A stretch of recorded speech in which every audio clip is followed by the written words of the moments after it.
of whites. I'm pretty sure it's not the ones who look like me. I'm pretty positive, but who knows? Who knows? In 2025, you never know. I miss you too, Kaylee. You'll never know. But fighting for the status to be white, now I'm going to have to look into that. And just to give you guys a quick little brief history, what happened was when they created the $5 footlongs, when they created the Native Americans, Black people stopped saying you're Native American. You're not Native American. You're indigenous. You're Indian. You're not a Native American. Let them have Native American. That was made up by the government. Okay? That was made up by the government. So when somebody say, oh, you think you Native American? No, I don't. That's for the $5 footlongs. Okay? Now, when it comes to this whole situation with the Native American and the Indian and all this stuff, I forgot where I was going with this. Native American. What I was saying before I said Native American. Yeah. Let them keep the status of Native American because you are indigenous and Indians to the land. What was I getting ready to talk about? Girl, I hate that. But either way, they telling the story backwards by telling you that the so-called $5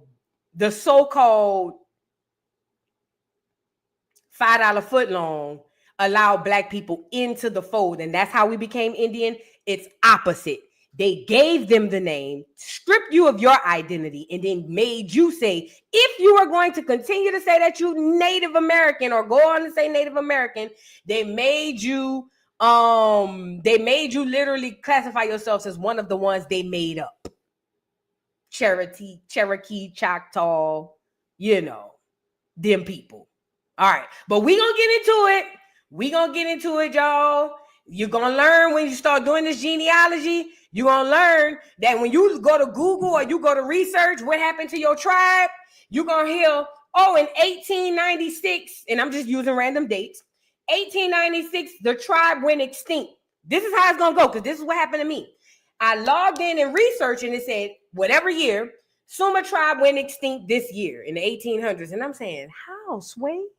How? And then I compared it to my genealogy, and I realized that we were Indian all the way up until the late 1800s, early 1900s. And the only thing changed was the status. The only thing changed was our race on the paper. But around the same time, Google will tell you, oh yeah, girl, they all died. No, they not. Suma tribe right here. Right here. I'm still here. My mother still here. My grandmother still here. We're still here. Okay? So y'all be careful with that. I don't want to spend too much time on it, but be careful with it. But it sparked me because Sherelle was talking about how her grandmother is 100% Choctaw, and Perry's grandmother's fair skin, 100% Indian. You feel what I'm saying? But she, in her mind, and like a lot of us, we still sitting up here thinking, but we Black. We're not Black. And I know it. We do our thing, and I do it for our context purposes, and I call us Black, but we're not Black. We're indigenous. Copper color, actually. But anyway, shout out to everybody in the building. Y'all get in here. Let's get the likes up on the video. Let's start the show. So today we have a show going on. We will be updating on Lioness Mia. Oh, yeah. Mia from the Diddy trial is a pathological liar, and we will get into it. We will also get into why I think that we're barking up the wrong tree with this mental health stuff. We are barking up the wrong tree with mental health. You don't realize how you're helping to assist the powers that be into doing you dirty. We'll get to it. So we'll get to the Diddy trial. Cardi B going outside again, per usual. We'll get to that. Brian McKnight's son passed. Oh, Lord. Bless him. Bless the family. Drew.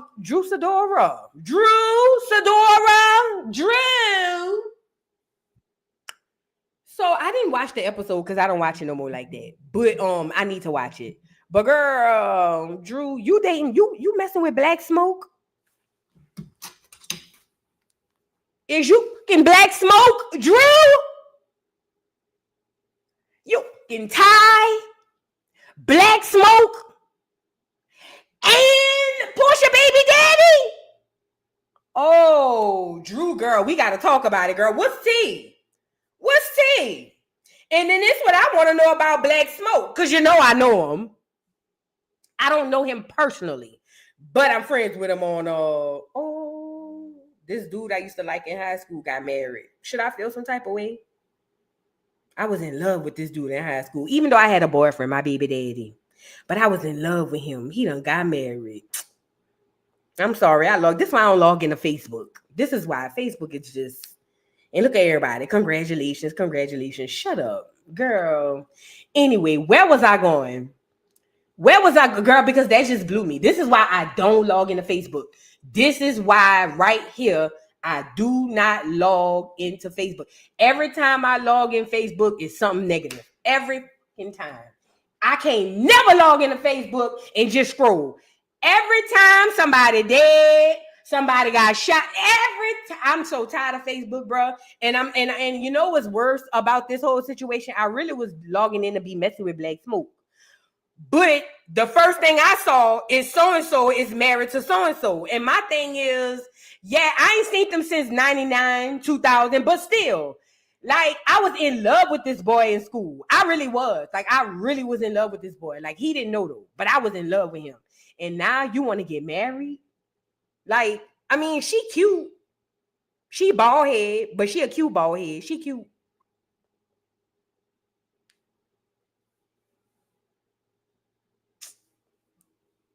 Let's move on. Let me go find Black Smoke. My nerves done got bad. Okay. Now, because I'm from the city, I really be friends with these folks. I'm back on Black Smoke, and we gonna get to it right after we talk about Brian McKnight.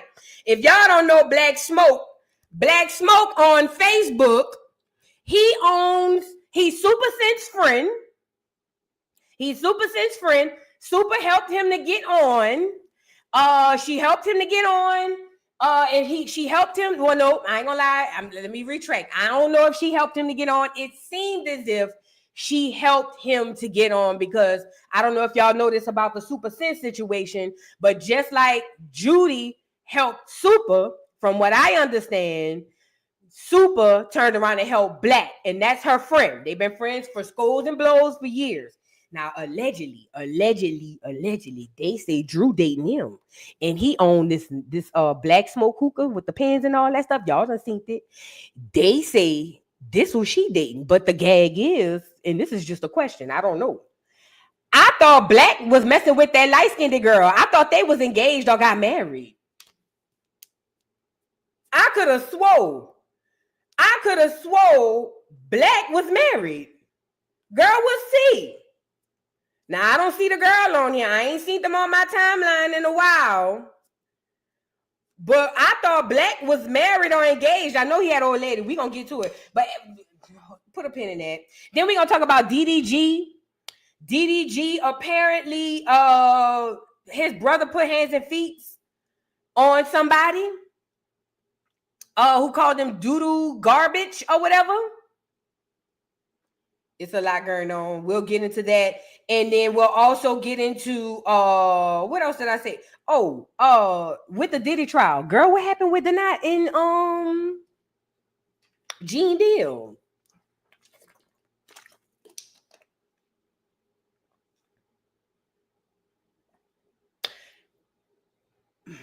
They say Gene Deal and Denai got into a fight, allegedly. And then they say Gene Deal was told he can't come to the court no more, allegedly. And then Gene Deal said he went old school security guard on Denai. And Denai said that's a lie. But I heard something happen in the elevator, girl. What is going on? And let me say this to all of the people, all of the YouTubers. This is to all of the YouTubers. Thanks to Trump, we are now capable of going out to be actual media. Hey, this is why they didn't allow any and everybody to do it. And this is not to nobody. This is just in general. But thanks to Trump, he allowed YouTubers, social media users, and all these other people to actually act as press. Okay, this is what we've been able to do. Before, you had to go get a degree in journalism. You had to go do this, that, and the third. Before that, now due to Trump, as long as you do any kind of media, you can be a part of the actual media and you can go out there like they do now. This is why you starting to see a lot of YouTubers out there. Tisa Tells, Armand Wiggins. You're starting to see, because now they are actual media. Now, I don't know if the fight really happened. I don't really care. But let me say this. I would hate for some of us, and this is not to deny or nothing like that, because there's nothing to do with that. I really and truly would hate for a few of us to mess it up for the rest of us. Now, I have no wish, desire, or want to do any type of media. That's not my thing. I don't care about interviewing these celebrities. I don't care about talking to these celebrities. I don't care about showing up at no courtrooms. I don't care about none of that. I don't care about none of that. However, I do know it's just more than me to this whole situation. And I know there are other people who are using this platform and other platforms to get their way through media. I would just hate for us to ruin it for the rest of us. Not me, because you ain't gonna catch me outside. I don't give a damn. You feel me? But I would just hate for us to ruin it. That's all. Asia, The Price is Life says, you should have heard his 3-hour live straight trashing Tisa. The knot has issues. Oh, wow. Oh, wow. I love you too, Deron. That's my nephew name. Rest in peace to my nephew. Thank you. Yeah. I don't know. Black Sunshine said the knot was out there yelling, talking about the white people on his side. Girl, the knot needs some medication. Oh, no, not the white people. Yeah. He confronted the clear people for saying he was knocked out. Now, I did see that. We're going to get into it. Y'all give me a second. Get the likes up on the video. Let's start the show. We're going to get into it. The Knot channel is still. Oh, no. Let me stop reading the messages, girl. Y'all getting messy in here. Also, the Knot said if Gene didn't apologize, he was going to report him to the judge. Nothing physical, verbal, yes. Girl, what is going on? Tisa don't always tell the truth. Girl, y'all gonna get me in trouble. Y'all messy. What happened, Ty? Tisa don't always tell the truth. I'm gonna stop you when you start lying. But the Knot didn't have to do that. Okay, makes sense. Keep going, because I told you I'm gonna stop you when you start lying. You ain't lied yet. So continue. We gonna get into it. Let's get the show started, girl. Whew. Let's get the show started. Now, let's start off with Brian McKnight's son. Let's get the sad news out of the way. Y'all. Get the likes up on the video. We about to talk about the Knot and the Diddy thing in just a second. Y'all, get the likes up on the video. And let's get into the situation with Brian McKnight. So a lot of y'all know that Brian McKnight basically excommunicated himself from his children. He has two or three biological children that Brian McKnight has prior to this last woman. See, Brian McKnight literally did what a lot of black men in those situations do. They start off, struggle with the black woman, and then after that, they get where they need to go. They get tired of the black woman, leave her stuck, left for dead, or whatever the case may be, and they typically go on to find a racially ambiguous or a clear woman to settle down with, and then they act like the first parent or they act like the first set of kids don't exist, like only the ones with the quote unquote good health. Girl, a lot. Anyways, so when he found a new wife who was Filipino or something like that and had them half-breed children, he completely left the rest of his children behind. As a matter of fact, he denounced them. He said that basically these are not his kids, even though one of them was a junior. He said that he made the new baby, the half-breed baby, that baby was going to be Junior the third. See, he already gave one of the children juniors. So he said he gonna make the half-breed baby a Junior the third. He got him a little Blasian baby like Diddy.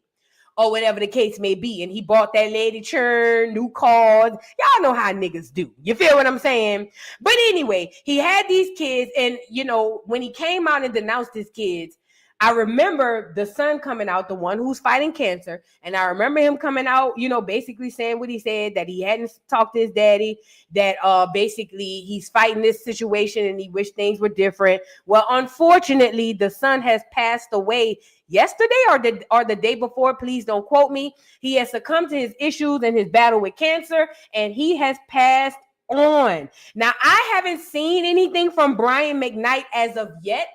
However, because remember, he completely says that those aren't his kids. He said that's not my kids no more, even though they got his name and everything. Okay. But anyways, he hasn't said anything, but a lot of people have spoken out about it. And I'm gonna tell you now, like I told y'all before, stop trying to give these niggas their karma when they leave their kids. That is not your karma to give. Black women in the chat, I'm trying to help you out. Stop trying to enforce a man's karma for leaving his kids, okay?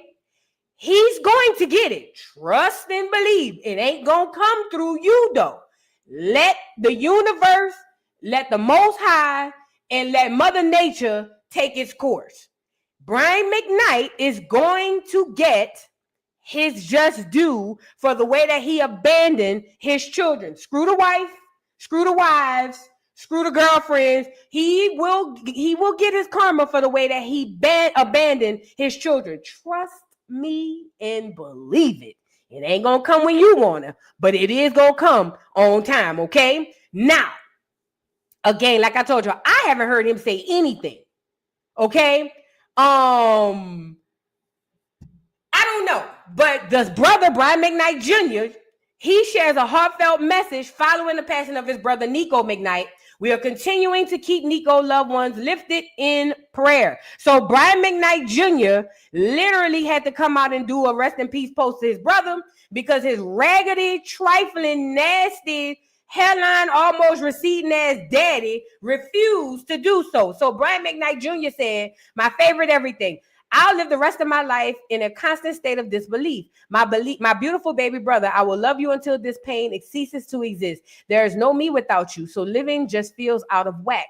The balance is gone and will never be the same. The entire world feels bleak and dim without you. I was the luckiest big brother in the universe. It almost seemed unfair at times. Though I'll never understand this, I am so glad you are no longer in pain and are now in the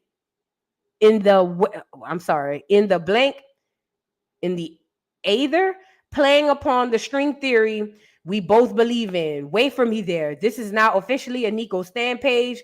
Brother in arms forever. Long live Johnny Boy. So this is Brian McKnight Jr. and this is Nico McKnight.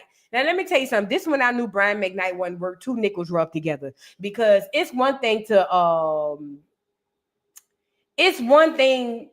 to basically disown your children. But you got a child that was fighting cancer and you couldn't put whatever BS you got to the side to at least make sure that you're present for your child that's battling a terminal illness. I don't give a damn if the child was 60 years old. You couldn't put whatever it is aside to make sure that you are at the side of your son. You feel what I'm saying? You are at the side of your son. I don't care what he did. There's nothing your child can do to you other than unalive you to make you feel like you shouldn't be there at their side when they battling a terminal illness. Now, I don't know the backstory on Brian McKnight and why he disowned his family. I don't know the full-on detail. I heard the mama portion. I don't know. I never heard his side. But there's nothing I'm still trying to figure out. There's nothing Brian McKnight could tell me that will make it okay that he's not present for his son. There's nothing that even if he found out, and this is just hypothetical, even if he found out later on in life, that's not my kid. You raised this child. You raised him. You raised him. He's your namesake. He has your name. You can't at least say, you know what, even if I don't go see the other one, let me make sure I'm present for this one? Like I said at the beginning of this, it is not up to us, the baby mamas. I'm talking to the people, the mothers of the children. I know how I feel. I went through it myself. Trust and believe. I've gone through harsh feelings of wanting to do some horrible things to my baby daddy. Trust and believe, because I'm watching the way that my child looking. You see what I'm saying? Or how she's disappointed, or how her head hang low, or how, you feel what I'm saying? Trust and believe. I've had some of the most heinous, disgusting thoughts go through my head for get back. I understand. Trust me, I understand. But what I'm saying to you is, God gonna deal with Brian McKnight Sr. Trust and believe.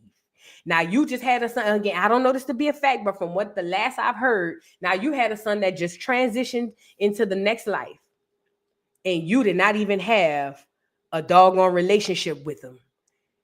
He gonna get it. Trust and believe. It might come through them little half-breed children he have over there. Who knows? You know, half-breed children love getting their parents together. Matter of fact, my niece a half-breed. I can't wait till she dragged my brother to hell. Listen to me and listen to me good. The way my brother did my niece, she half and half. I can't wait. She almost there. Sometimes she get to where, you feel what I'm saying? She ready to do it, but she don't really do it. Girl, I can't wait till my niece. Listen to me and listen to me good. And when I say I can't wait for her to get them together, I don't mean curse them out, be disrespectful. Because typically with parents like this, you don't have to be disrespectful. The truth hurt them. You ain't gotta say no bad words, no vulgar, nothing. The truth hurts them. And the moment she gives my brother the business, I want to be a fly on the wall, because he deserves it. It's going to be the same thing with Brian McKnight. I'm pretty positive them little half-breeds he got over there, them going to be the ones to give him the business. But neither here nor there. Rest in peace to Nico McKnight. My prayers and my thoughts and my well wishes go out to the family, to his mother, to if he had a spouse, his children, if he had children, his family, friends, and everybody else, to Brian McKnight Jr. and all that stuff. My heart and prayers go out to y'all, and I'm so sorry going through this loss. I have lost 2 siblings, so I know what it feels like, and I understand exactly what he's probably going through. But at the end of the day, time heals all wounds. I know it's cliche, but this too shall pass. Even something as bad as this. I used to hate when people tell me that when I was going through my hard times. I used to hate it, but it's so true when you come out on the other side. To Brian McKnight Jr., to his mother, and to whatever family and friends Nico McKnight has, this too shall pass, and you're in my thoughts and you're in my prayers. Let's move on. Y'all get the likes up on the video. Get the likes up on the video, honey. Let's go to Drew Sidora and no, let's do DDG. Let's do the DDG. So apparently DDG, the baby daddy of Halle Bailey, he has not. Oh, really quickly, I got an honorable mention. Really quickly, y'all remember? Can I ask y'all a question really quickly? And this is just a commercial break for an honorable mention. Put a 1 in the chat if you still believe that all mankind comes from Africa. Put a 2 in the chat if you believe differently. I'm trying to see something. Put a 1 in the chat if you believe that all mankind stem from a monkey named Lucy in Africa. Put a 2 in the chat if you think something different. I don't care what it is. Just put a 2 in the chat if you think something different. I'm trying to see something.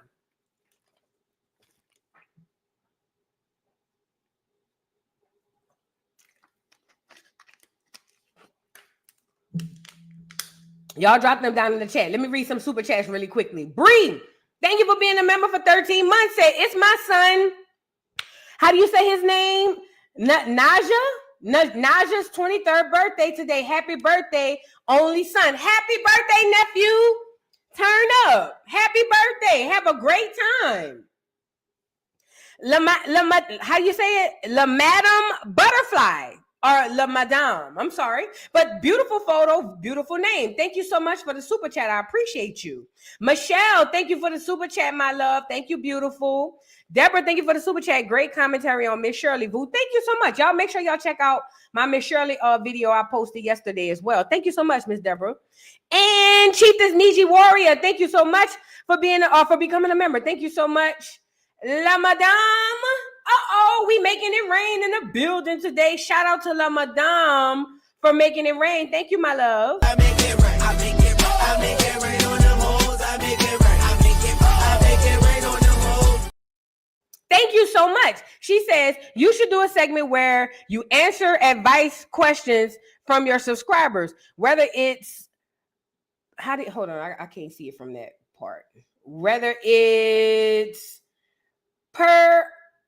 on advice or casual, per only advice or educational. Gotcha. I see what you're saying. You're amazing at explaining real life situations in the most simplest form. Ave tout l'amour à sipo. Now I don't know what that means, but I feel like I speak the language. And yeah, I might do a Q&A one day. Thank you so much, La Madame. I don't know what you just said. I hope I ain't repeating those spells or nothing, girl. But thank you so much. I appreciate you so much. And I will do that. Personal advice. Gotcha. Personal advice. Thank you so much. I appreciate you. All right. So I seen the people who posted the ones. I seen the people who posted the twos. Let me start by saying this, and I want to go quickly with this. As it pertains to humankind, if you understand the out of Africa theory, which is told through the Bible and it's also told through science, because science says we came from a monkey. Remember, science says we came from a monkey named Lucy in Africa.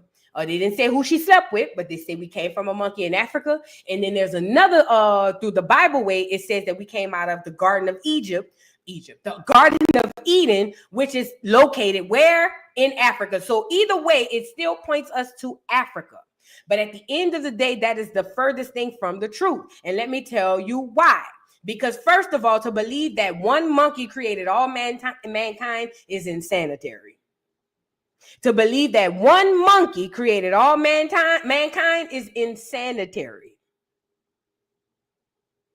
Oh, and by the way, Black Americans don't have hardly any to little monkey DNA. So then there's that.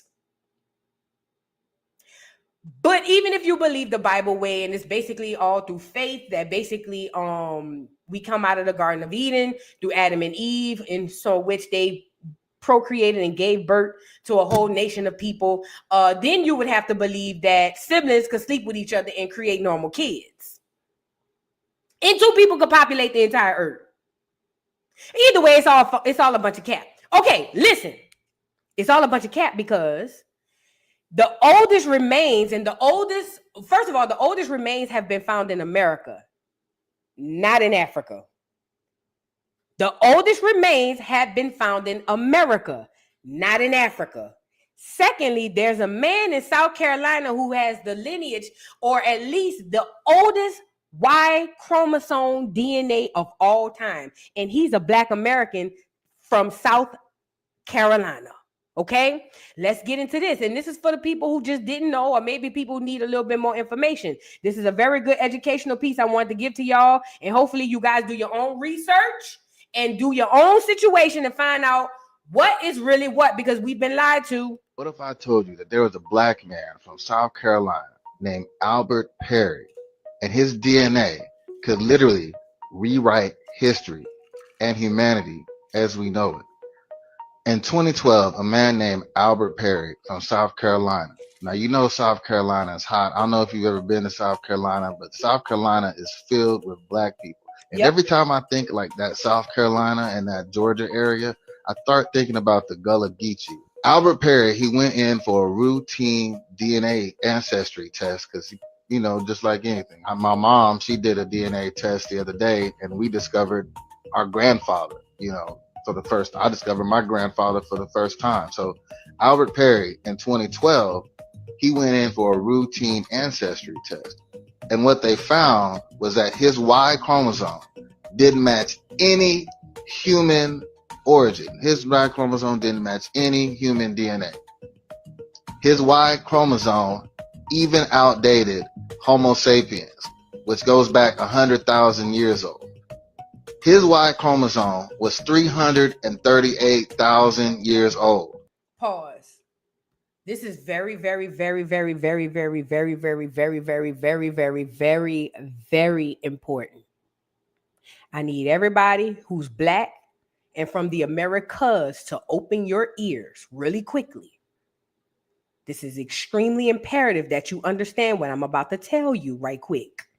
So if you are Black or you are copper color skin, or if you are part of the so-called Black people from the Americas, that's North America, South America, the Americas, the Caribbeans, the Hispanic islands and all that stuff on this side, I need your ear right quick.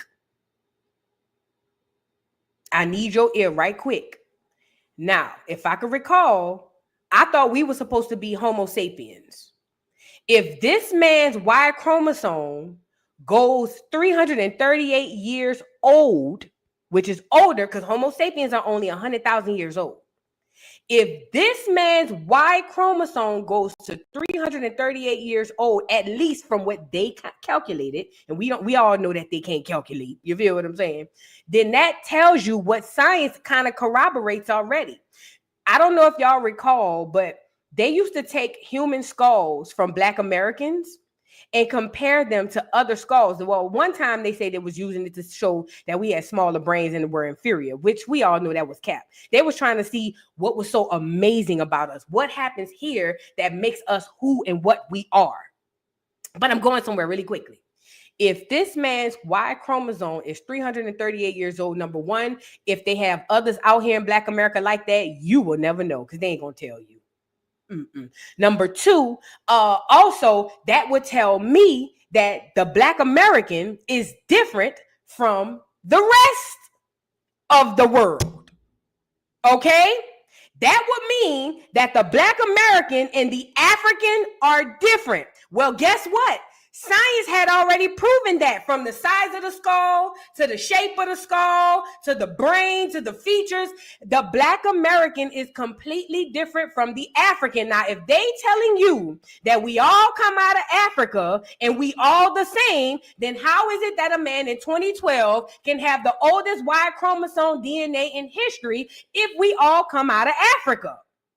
Just because they only giving you one person does not mean that he's the only person in America with that old ass Y chromosome DNA. Most of us, 99.9% of us, ain't going to check to see nothing like that to know what's going on. If we all come from Africa, remember they say the Gullah Geechee come from Africa? Remember they say that, even though we know that's cap. They say the Gullah Geechee come from Africa. Well, South Carolina is a huge area for the Gullah Geechee. I'm pretty positive this man's probably, Albert Perry, he's probably got some relation to the Gullah Geechee. You know what that tells me?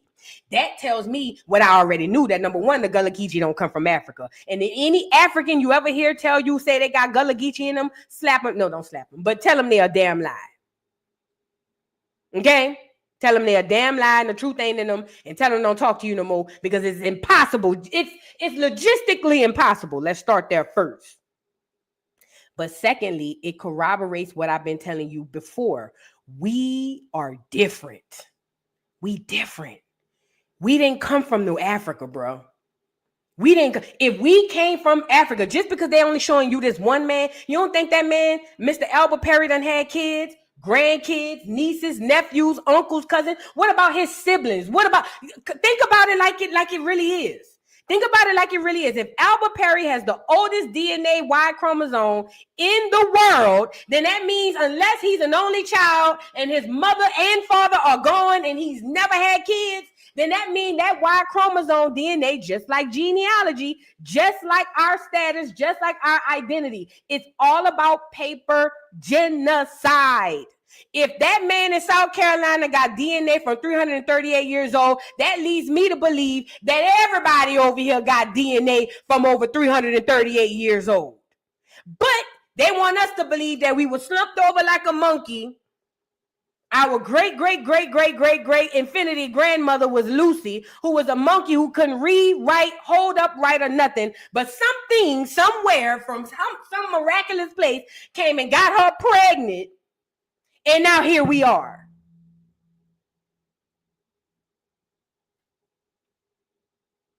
But if that's what you want to believe, I just want to add that to this. Hold on, let me let him finish really quickly. Really quickly, y'all. Get the likes up on the video. What if I told you that there was a black man from South Carolina named Albert Perry, and his DNA could literally rewrite history and humanity as we know it? In 2012, a man named Albert Perry from South Carolina. Now, you know South Carolina is hot. I don't know if you've ever been to South Carolina, but South Carolina is filled with black people.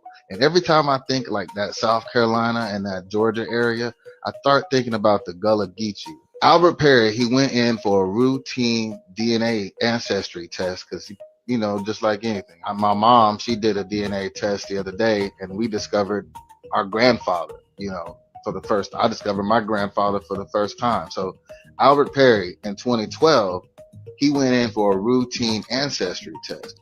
And what they found was that his Y chromosome didn't match any human origin. His Y chromosome didn't match any human DNA. His Y chromosome even outdated Homo sapiens, which goes back 100,000 years old. His Y chromosome was 338,000 years old, dating before the existence of Homo sapiens. How is it possible that a black man from South Carolina can have a Y chromosome that predates Homo sapiens? Who is in his family tree? Where did his DNA come from? Have you ever taken a DNA test? Let me know in the comments. Can I add to this as well by saying, first of all, I'm not really big on DNA tests, and it's only because I don't like giving my information to these people. But if you are, then hey, go do it. But let me say this when it pertains to this situation. Everything that we've been told has been a lie, typically in reverse. They tell us we're from Africa, but at the end of the day, we can't be from Africa. We are nothing like the Africans. Shout out to the Africa. Love y'all down to the ground. We not like them. We only thing we share with Africans are skin tone, to be completely honest. That's the only thing we share with Africans are skin tone. That's it. That's it. Some of us look similar, but for the most part, we're different people. And there's melanated people all over the world. That don't mean we all related. You got to understand. The Clears came in and they were the odd man out. They needed to lump us all together so that we can all be subservient to them. Okay? Now, this man got the oldest Y chromosome DNA. I'm pretty positive if we all started searching and looking, we'll understand that we have the oldest DNA as well. And then we'll also be able to understand a little bit more of Henrietta Lacks, the black woman who was used for cancer cell and stem cell research. The black woman in the 60s, the black American woman who was used in the 60s to learn about stem cell cancer and all that other stuff, because we have the oldest sequence of DNA on the face of this earth. We are the story that they told us what Africa was. That's who we are. This is why we lost. We just lost. We are the people who they told us the Africans are. That's who we are. Mankind, humankind, all of that started here. And this is why you can go to certain places like Africa or like certain other places, and you can see the people are different, the customs are different, technology is way advanced. You remember, they used to eat us. The book, The Delectable Negro, they used to eat us. Why do you think they ate us? You think they ate us because we taste good? No, they ate us because they were trying to ingest the greatness that we are. And all of us have a different level of greatness. They were trying to become us. And they thought the best way to do that was to ingest us. That's why they ate us. They literally ate us. Our brains, our fingers, our toes, our lips, our private parts. Because they were trying to see, how can I be that? How can I get a little bit of that? Why you think they had you breastfeeding their kids? Well, number one, clears have a hard time producing milk. Whole other story. Not all, but a lot of the clears have a hard time producing milk for them waterhead ass churn. Okay? But there's a reason why they had you breastfeeding their children. It wasn't only because the child needed milk, because they wanted the child to ingest you. They wanted the child to have some of you. And guess what? It worked. It worked. Yeah. You breastfeed a child, you are giving it some of you. See, they know. We don't. Don't tell me. I don't know about you. I can't speak on you. But I'm going to tell you about me. I ain't from no damn Africa. And shout out to Africa. Love to the country. Shout out to my people out there. Love y'all down to the ground. But I'm not from Africa. My genealogy and my family and my legacy and my history is right here under my feet. Right here. Right here. It's right here under my feet. I can't speak on nobody else. I can only speak on me. My legacy, my history, my whole family history is right here under my feet. And you'll be a new age fool to carry your ass and pack your bags up and go out to Africa, to a land that won't even accept you. The land will always call you home. Africa ain't called every nigga from America yet. The land will always call you home. Now, some of us do it. Very few of us, but some of us may have some African descent, and some of them might get called home to their lands. And I'm saying, hey, I ain't got no issue with that. But I'm saying for the majority of us, like I said, the land will always call you home. And that's why you ain't never left. That's why you still right here. Because the land always call you home. Okay, let's move on. Just a little quick educational note real quick. You know what I'm saying? Remember what I told you. The land always call you home. Let's move on. Do y'all know when I was trying to fix my lock on my door, I have a keypad lock and I had to switch out the batteries. Do you know the man on the customer service from ADT? He told me to take the batteries, hold them in my hand, and don't squeeze them tight, but just hold them for 2 minutes, and that charges the battery. Do you know that I should have videotaped it, but I went outside barefoot, stood in the grass, held the batteries in my hand, and do you know that shit worked? That's a TikTok move right there, but we'll get to it another day. That was a TikTok moment. I'm gonna have to do that again. Let's move on. So, okay, let's move on to who I said we was going to. DDG. Let's get DDG out the way. So, child, apparently DDG brother got into a fight because some dude called DDG doo-doo garbage. And it not a dude talking about suing DDG. But let me say this to you, DDG. First of all, I'm not saying that you're wrong for having your brother steal off on him. Actually, as a matter of fact, I support you having your brother steal off on him. You know what I'm saying? But I gotta be honest. You can't let your brother be the crash out. That's too much of a connection directly to you. No, sir. You got to find you some weird random Negroes who don't mind crashing out. You could just get them out of jail. You feel what I'm saying? But either way, the brother has said, the man has said that he's trying to press charges, or he's thinking about pressing charges because he feel like he was assaulted by DDG. Y'all get the likes up on the video. Let's get into the story. Oh, girl, I ain't even shared.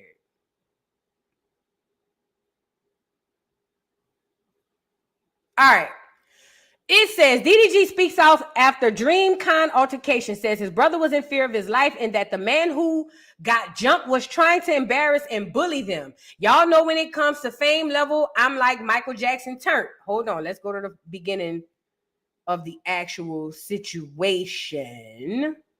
Okay, so I guess they was at the place and the man called DDG doo-doo garbage. Now, this is DDG on the way to the place. It says DDG is continuing to tell his side of the story. The rapper hopped on X last night to speak on the now viral video on the altercation that took place at DreamCon. He thinks people on the internet are just trying to find a way to blame him for this. It says DDG claims that the man who called him doo-doo garbage in the video followed him and his entourage around the event, trying to embarrass and bully them. He claims his brother Dub was in fear of his own life and that he thought the man may have been slow. That's not, you probably shouldn't have said that. Here he goes on to say that he sent Dub over with the intent of seeing if the man needed help, but says the man decided to continue heckling instead. He kept trying to just bother us, so he lost sonic rings. It's not our fault. This is very miniature, and it was a skit, obviously. It don't matter what I do, man. Y'all, you can get whooping at home right now. Your mama can whip you right now. Somehow, some way, it'll be my fault. I guess it's a part of being lit. Y'all know when it comes to fame level, I'm like Michael Jackson turned. Sounds like DDG may be adding his own little spin to the events after the man recently spoke out saying he would legally take actions. What are your thoughts? All right, now let's get into DDG in the car on the way to DreamCon saying nobody's going to call me doo-doo garbage. And I don't know if it was a skit or not. We'll see. But this is not good. You said what? Nobody comes up to me in real life and say doo-doo. If a fan came up to me on some doo-doo garbage shit, bro, I'm gonna hold that nigga so goddamn bad, bro. Niggas know better. Comes up to me and say doo-doo garbage. So that's him. Nobody better not come up to me saying doo-doo garbage, or it's gonna be their ass. Now let's get into the fight. One picture real quick. Come on, check it. Can I see the picture real quick? Hey, get it up on that. We're walking night for it.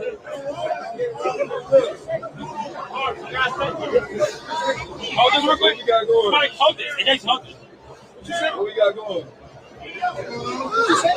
Doo-doo garbage. And that's where the fight took place. I can't play it on YouTube because, you know, they be acting funny or whatever the case may be. Now, I ain't gonna lie. The brother can't fight. The brother swung, bless his little heart. He did what he was doing for his brother, but you got to get you some crash outs, bro. Your brother ain't gonna be the one, but you got to get you some crash outs. But the brother ended up fighting. Another dude jumped in. All three of them lost. You feel what I'm saying? All three of them lost. DDG brother lost. The third dude who jumped in lost. And the dude who got hit, he lost too. All three of them lost. All three of them lost. So, you know, let's go there. Matter of fact, I feel like Anna Mac could have beat the boy up better than DDG brother. You feel what I'm saying? But at the end of the day, it started off this whole big old fight because the dude walked up to DDG and called him doo-doo garbage. DDG brother didn't like that, and now he trying to say basically they thought he was slow and they sent the brother over there to help, but it turned into something physical. Boy, have you lost your mind? Anyways, now let's get into the aftermath because I can't play the fight. I can't play the fight. The event, I'm over here. The glass is gone. I ain't got the glasses no more. The glasses made my whole fit. Come on. So why did you call him doo-doo garbage? Like, why did you say that? I thought it was all jokes. I never seen DDG react like that in the past. Never seen him tell anybody to go do something to anybody else. So I'm thinking it's all good. It's all cool. I seen him throw some gloves to some people that said it to his face a few times. You know, he did that. I would have been like, hey, my fault, man. Whatever, went along my way. But he didn't want to do that. And I can't lie. His brother came up to me and started putting his hands on me. He saw the event. I'm over here. They glass. Oh Lord. All right. So he's saying that he thought it was a joke. He didn't think nothing of it because he's never seen DDG sick nobody on nobody before. So he thought it wasn't that big of a deal, but it turns out apparently it was. Okay. It's giving me skit tease, but I don't think anything around DDG is real. I'm gonna be honest. But at the end of the day, the guy walked up to him and called him doo-doo garbage. He thought it was a game. He thought it was funny. And we're gonna get into this with the Diddy trial. Y'all are allowing mental health or mental illness be the crutch for a lot of y'all bull crap, and you will regret it. Oh, you are opening up a portal and a hole that you will not be able to close back. I'm talking to everybody out here. I'm talking about everybody out here. You will regret it. But anyway, that was his response to that. And let's get into what DDG says. DDG says, somebody says calling DDG doo-doo garbage is so simple yet hilarious every time. DDG, last nigga that said that lost some Mario coins. Now, this is the thing. First of all, DDG, this is why I feel like it's fake. I don't believe nothing around this is real. Because you go live to say nobody bet not call you doo-doo garbage. Then you get there and somebody call you doo-doo garbage. And then you put hands and feet on them. And then afterwards, somebody say, yo, doo-doo garbage is funny. And then you respond and say the last dudes lost Mario coins. Are you encouraging people on the low to come to you and say that bull crap? Because that's what you're doing. Now you're putting out a PSA saying, hey, y'all, if you want to see a reaction out of me, call me doo-doo garbage. I don't like reporting on. I think this is all fake. I'm going to be honest. Can I be real? I think all DDG news is fake. I think 99% of DDG news is fake. I could be wrong. I'm a conspiracy theorist. Who knows? You know what I'm saying? But at the end of the day, I think 99% of DDG internet news is fake. As a matter of fact, I think about 75 to 80% of most of these people internet news is fake. But we just going to go with the move because we're here. You feel what I'm saying? But it's giving me like, boy, go lay down. Go lay, please. So, yeah, he's saying he was in fear for his life or whatever to say the case. This the brother, Dub, go take fighting lessons. This the boy who got popped. I don't think DDG swung a lick at all, but it's just fake and it's lame. Doodle garbage. I don't know.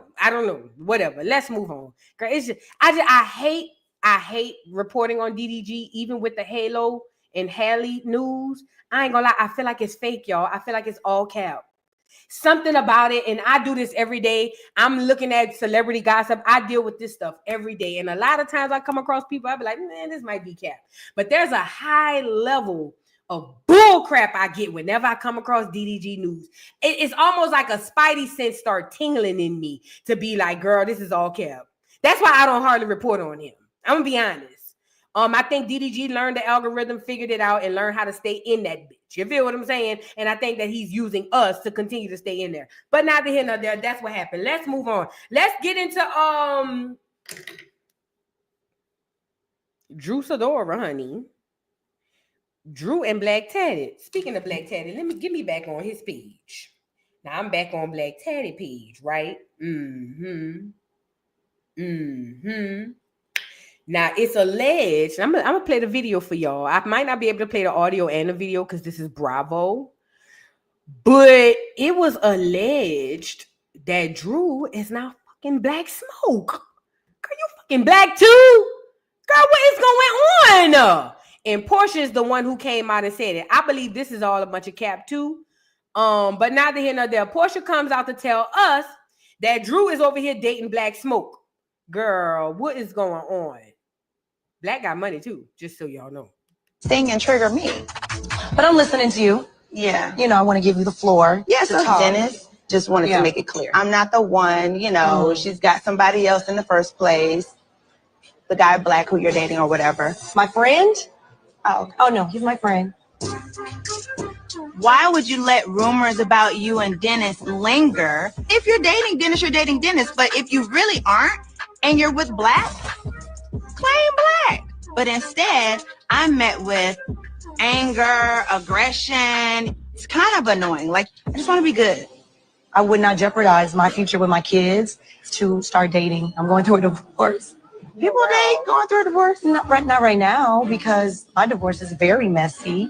So it's on a low. Later, that's a friend. Trust me, I get it. I'm not dating anybody. I don't have a boyfriend. That's cool. So for the record, we're gonna clear that. But I wasn't finished. Ladies, this your tea. What did she make me? She made you the black tea. We tried to sting and trigger. Definitely a point in time that we could have had a conversation. But I was upset. I was. And I don't really communicate well when I'm upset. But you filming with Dennis happened. Girl, we don't care about none of that. I feel like this is cap. Y'all want to see an old picture of Super and Black? Y'all see that? This is an old photo. I'm sorry. This is an old photo of Super and Black. They've been friends for a long, long time, just in case y'all wanted to know. Now, last I checked, I could be wrong. Is this her? Because the last time I checked, Black had a fiance.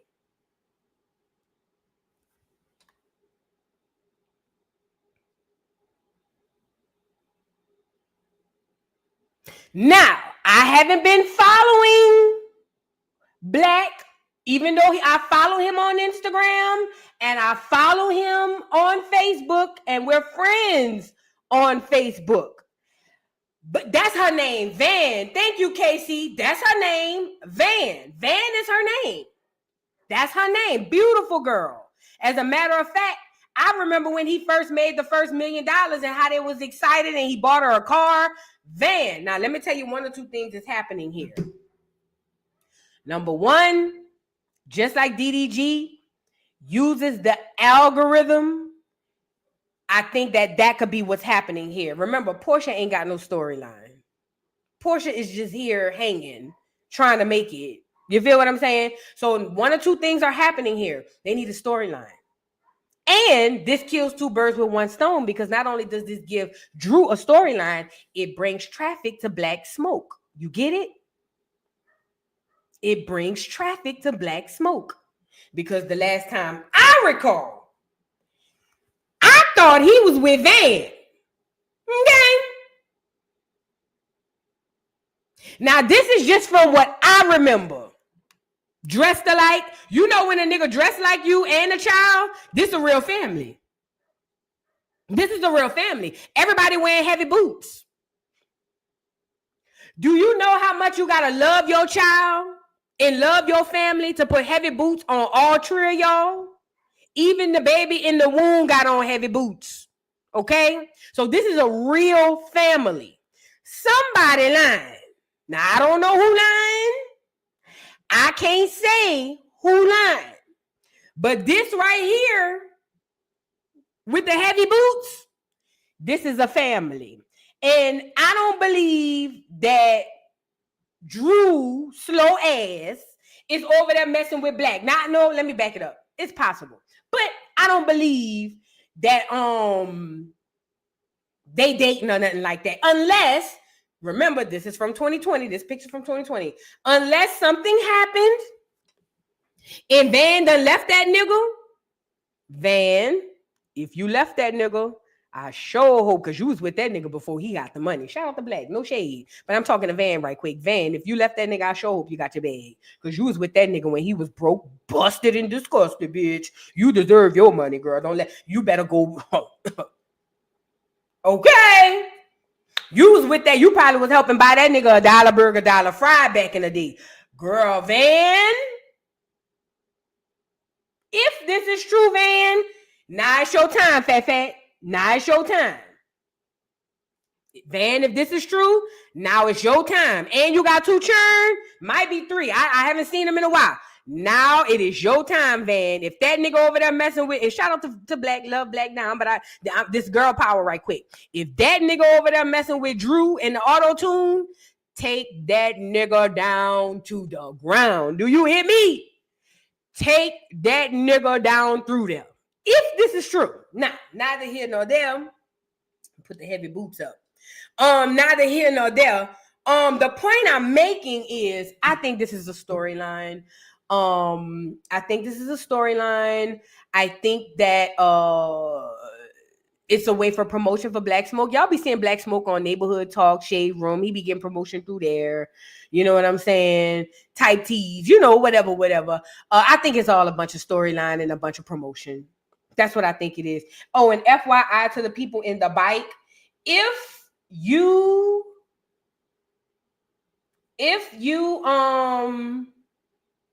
sorry, I was trying to see what's going on. If you are on this, what was I saying? I'm sorry, I gotta stop reading while I'm talking. Yes, the season is so cheap, ain't it? Track Talk News said, how do you feel about Black fatigue? I don't know what that is. And it sounds like it's white people saying they tired of niggas. And I say if they are, or whoever's tired of niggas, I think they should go back where they came from. I'm home. I don't go to somebody else's house and tell them they getting on my nerves. I go back home so that I can find some sort of peace. I think whoever has Black fatigue, they need to go back where they came from. And I don't care what color he is. Okay, your ass back where you came from. Ain't nobody brought you over here. Ain't nobody told nobody else to come where we at. Go home. Go back to Africa. Go back to Europe. Go back to Asia. Go wherever you come from, go back. Because we ain't going nowhere. Okay. So yeah, that's how I feel about black fatigue. But I don't know much about it. But you know, if it sounds like what I think it is, then yeah, K your ass home. Because we home. Go home. Go home. Because see, I ain't from Africa. I'm from here. So if you got black fatigue, carry your slow ass back to where you came from, okay? Look at the people not trying to leave. Yeah. Hey, You get your fucking hands off me. Oh my God, I'm dealing with black fatigue. I'm so tired of these Negroes and Niglets. I'm so over it. Get them away from me. When as soon as I say, well, good, K your ass on, go home where you came from. This them. Yeah. hey, You get your fucking hands off me.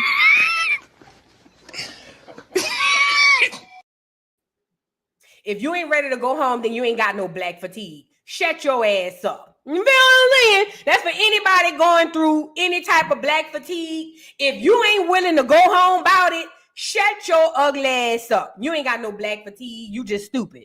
Let's move on. Because y'all ain't got no black fatigue. As much as we provide sources and resources, as much as we fuel the economy, y'all selling to us. Every time you turn around, you're in our neighborhood selling us poison, food, drugs, liquor, and you got black fatigue. You know how many fatigues I got? You want to know why y'all got me off on this tangent? Do you know how many fatigues I got?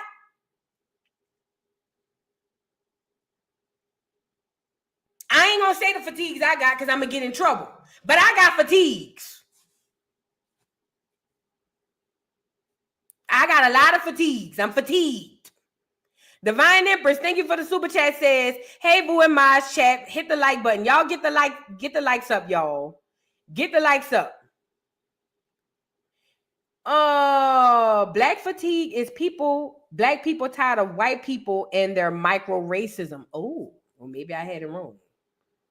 I thought it was white people afraid of us or tired of us. I thought that's what it was.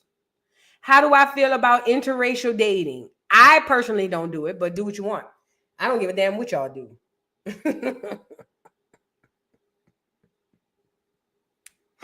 Look, I don't give a damn who y'all sleep with, girl. If y'all want a pink Vienna sausage, as long as it's big, I don't have no problem with that, girl.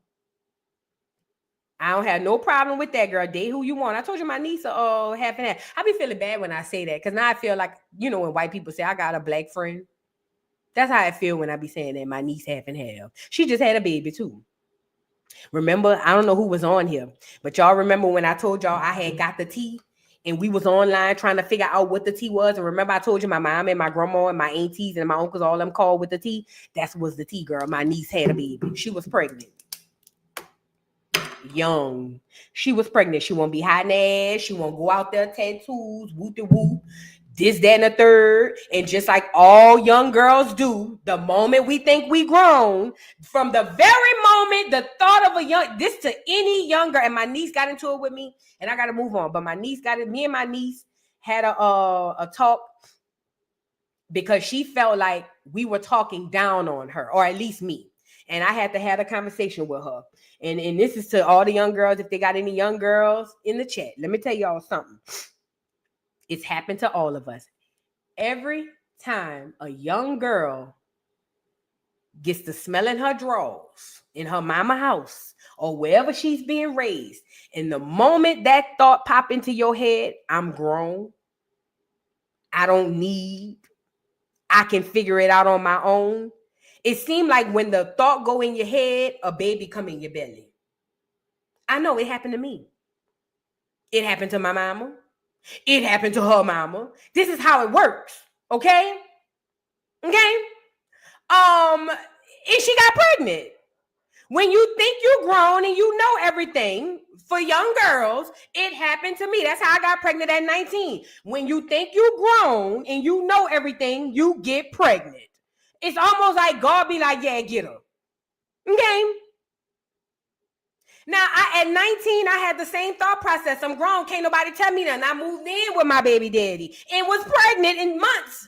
What, I graduated in March? No, May? No. Yeah, I graduated in May 2001. I was pregnant in March of the very next year. That's how it works. Only thing I was telling her is, you're not the first nor the last. What we were saying was, this is what we were trying to avoid for you. It wasn't us trying to drag for you or nothing like that. We were just trying to avoid it, my love. And now you're here. Now you grown, just like my mama told me, you grown now. Figure it out. So now that's what it was. But yeah, that was the tea that I got that day. But I just wanted to say that part, like, yo, like, all y'all in the chat, y'all got young girls. The moment they say they grown, that's when they get pregnant. I'm telling you now. Anyway, to close out the Black Tatted part, I don't believe it. I believe it was a storyline. Black Tatted has made his way through the ranks of the people. It seemed like it seems, I could be wrong. It seems like Super kind of fell back on the business portion. I don't know what Super doing, but it seemed like Black Tatted went through the roof. And let me tell you why that is. Number one, I don't know if y'all know this, but Super sold or was in talks of selling the crayon case. Okay, which I don't think she should have done because the concept was super dope. And Clears always like to try to mess with you when you come up with dope concepts. But I hadn't been seeing her doing a lot of business, anything. Honestly, I just hadn't. I just been seeing her just kind of living. And if she's super smart, like I think she is, my girl paid for her house cash, and all she got to do is pay for her doggone property taxes and her insurance every year. And baby, she don't have to have no business if she don't want to. That's what I'm planning on doing. That's what I'm planning on doing.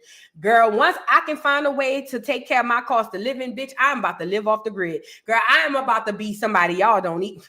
Girl, watch.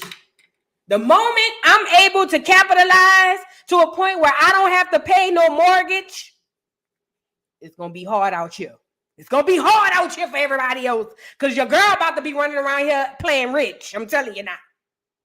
Okay, but it seemed like Super kind of like laid low, and then Black Tatted's smoke thing went off. And let me tell you something, why his thing is going to probably last longer than her, because right now the trendy thing is vape pens. Everybody doing it. It's in hip hop, it's in music, it's in TV, reality TV. Everybody, pass me my vape. Remember how I do with Natalie? You guys, pass me my vape. That's a thing. It's so trendy. Children are doing it. I don't condone it, but high school kids, middle school kids are doing it. Some elementary school. His business is going to be around for a while. Now I'm hoping that he doesn't sell it. I'm hoping he doesn't sell it. But I don't know. If Super link up with baddies, she gonna take off. Link up to do what, girl? I ain't heard about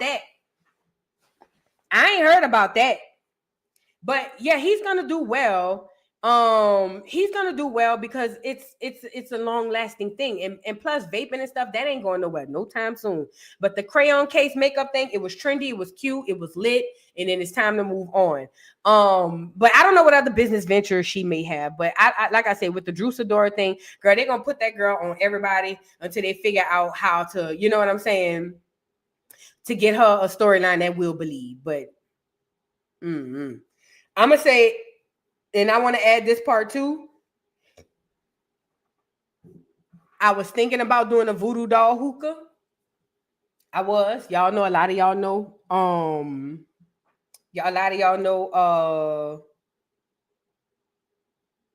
What I was about to say. Yeah, I was planning on doing a voodoo doll hookah if you've been around from the beginning.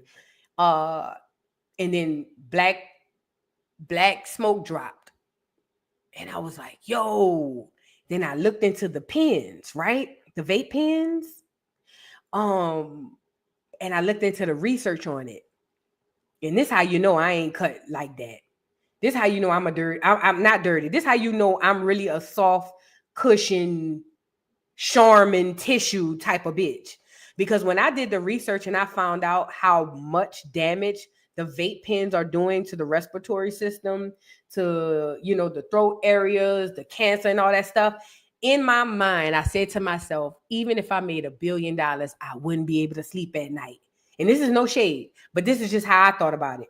I said I wouldn't be able to sleep at night knowing I'm providing this stuff to people and it's killing them. So personally, for me, I personally didn't get into it. I don't believe in smoking anything that doesn't come from fire. I don't, and I would tell anybody in the chat, do what you want, but I don't believe in inhaling any smoke that doesn't come from a fire. That's just me. And some of the ones that come from fire, you shouldn't inhale neither. But neither here nor there. Yeah, I just personally wouldn't. I do hookahs because hookah has coals. It creates heat. The heat goes down into the shisha, in through the bowl, and it pulls out a smoke. I could do this. I could do the hookah, but I'm talking about a vape pen, and you just press the button and it heat up. Yeah, I couldn't do it. So I got too much of a heart for me. So I just scrapped the whole voodoo doll hookah thing and left it alone. And I might still go back to it and just sell hookahs, but I'm not gonna do the vape pens. But his vape pens is lit. His vape pens is lit. It's selling a lot. Black got money now, girl. That's why I was telling Van, girl, Van, you better than me, girl. Girl, if that nigga cheating on you with Drew, if it's true, if that nigga cheating on you with Drew, bitch, you got money to go collect, honey. You got a lot of money to go collect, honey. Let's get on Cardi B.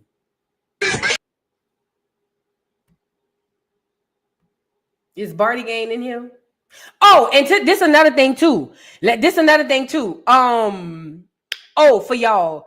As it pertains to the hookah pens and what was I about to say? Why I keep losing my thoughts? It'll come back to me. Let's get into Cardi. Oh, that's what I wanted to say. And by the way, you know how they got portable hookahs now? Y'all ever heard of the portable hookah? The one that don't cause fire. You just put the little thing on top. When I went and bought some stuff for my hookah, I saw it. You just put the little thing on top, and it's like a portable hookah. You can carry it everywhere. They got that. They got the hookah pins. Y'all seen those? The hookah pins. Y'all seen all of those? I just want to give y'all an FYI. That's the same vape pen. That's the same vape. If you smoke a hookah that has the top that goes on and it don't have no fire or no coals on it, and it has the top and it's like you charge it, or if you do a hookah pin, that's the same vape. It's the same thing. I swear to God, it's the same thing. It's the same thing. It's the same thing. It's the same thing. Ain't no such thing as a hookah pin. That's a vape pen. Ain't no such thing as a portable hookah. That's a vape. That's a vape coming through a hookah pipe. They playing in y'all face. Just FYI. Anyway, let's move on. Look, Curly Kiki said it's a smoke shop on every corner in Detroit and dispensaries. Not just in Detroit, New Orleans, Georgia. Girl, it's everywhere because it's the new thing. Smoking is the new liquor. I mean, liquor gonna be liquor. Everybody gonna drink. But smoking right now is the new thing. It's the new thing. Shoulder shrug. Thank you for the super chat. Says totally off subject, but I was listening to Last Night by Diddy and Keisha Cole. Remember he cursed her out at the end of the song. Hindsight, yeah. Remember he was trying to tell Keisha Cole. Thank you for the super chat, but he was trying to tell Keisha Cole to sing the song right. He was on his Ike Turner stuff. Thank you for the super chat. Yeah, Chris Cooks, vaping is the new liquor. It really is. So Black gonna be straight. Black gonna be straight. And let this be a lesson to y'all. If y'all get on and y'all able to help people out, please help them out. Because just think if Super wasn't there, if that's the truth from what I heard, if Super wasn't there to let him use her warehouse and things like that, y'all put each other on. Let's get into Cardi B. All right, so Cardi B going out sad. Shout out to Barty Gang. But your queen going out sad. She still is on this internet playing like she not sad, but we all know she is because Cardi is a crash dummy. On top of that, she's still over here claiming Stephon Diggs, saying that my nigga told me, my nigga said that I shouldn't be over here going back and forth on the internet because I look like a clown, but I'ma still go do it. Girl, he is not your nigga. He for everybody. He's for everybody. Okay. But she's still on here playing like she ain't pressed behind the Offset stuff. And then Offset on here playing like he ain't pressed behind Cardi popping that BBL on top of Stephon Diggs. They both playing in our face, okay? Now, as it pertains to Cardi, Cardi went from bad to worse, from Offset to Stephon.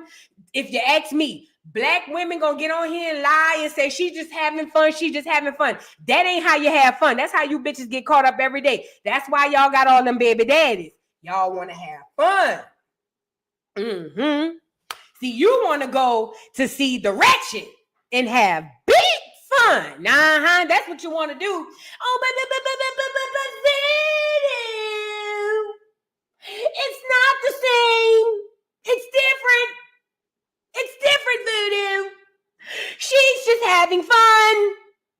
It's not her man, Voodoo. She's just having fun. Cap. Because see, she's over here with the wretched having big fun. Yay. She on here claiming that nigga as her main. And y'all on here lying to me, telling me that she just having fun. Cap. In gown. Cap. She in love with that nigga, but she ain't in love with him. She using him as a rebound to get back at the one she really loved, which is Offset. But anyway, oh yeah, and I heard Offset asking for child support. No, spousal support, as he should. It's about time. I'm for reparations in any form. If Offset could cheat on Cardi, get her some half and half babies, and walk away with a check every month, I'm here for it. Reparations in the form of everything: cash, divorce, land, fighting, get back, talking. How else can we get reparations? However we can get them, I'm 100% pro that. Okay, so shout out to Offset for applying for his reparations. I hope that he's successful. I hope that he's capable of collecting said reparations timely and without any issues moving forward. I think that this should be a trend across Black America. I think that we should all go marry somebody outside the race with money. And I think that we should all apply for our reparations in the form of divorce. I think so. And my old man, if I sit down and give him the plan for real, and promise that I'm not going to sleep with the man, I think he'll be up for it. I think my man will do it. You feel what I'm saying? I don't know about y'all. I'm talking about my man. I think if I can convince my man that I'm not going to sleep with him, we just going to get married and I'm going to apply for the reparations, he might be like, okay, go ahead. Okay? But neither here nor there. We all about reparations in any form over here at the Dollhouse at Voodoo Doll TV. We over here for reparations. But anyway, he done apply for his reparations in the form of spousal support. We'll see how that works out as far as this situation. But Cardi is still on here crashing out, making it seem like she's not what she actually is. It says Cardi B shares some spicy pics and videos with her new boo, Stephon Diggs. Look at him. He look just like Offset too. Y'all is different levels, girl. Look at him. So now this her sharing the pictures.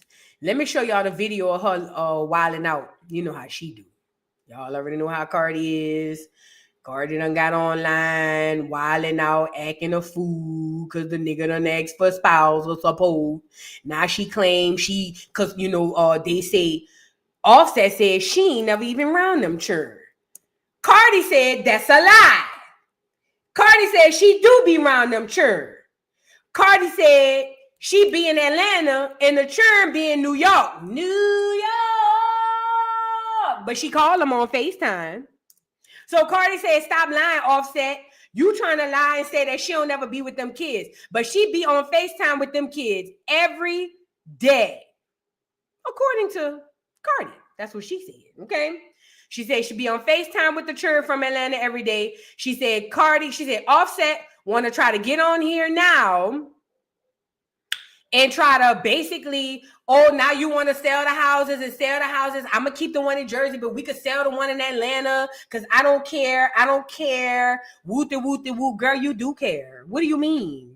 Let's get into a little bit of her crashing out. Oh, before we get into the crash out. So then after she posted this, then That's a very cute picture of Cardi. I like that picture. I ain't gonna lie, Cardi. You look almost black right there. You look light skinned. Jesus. This how I knew Cardi full of crap.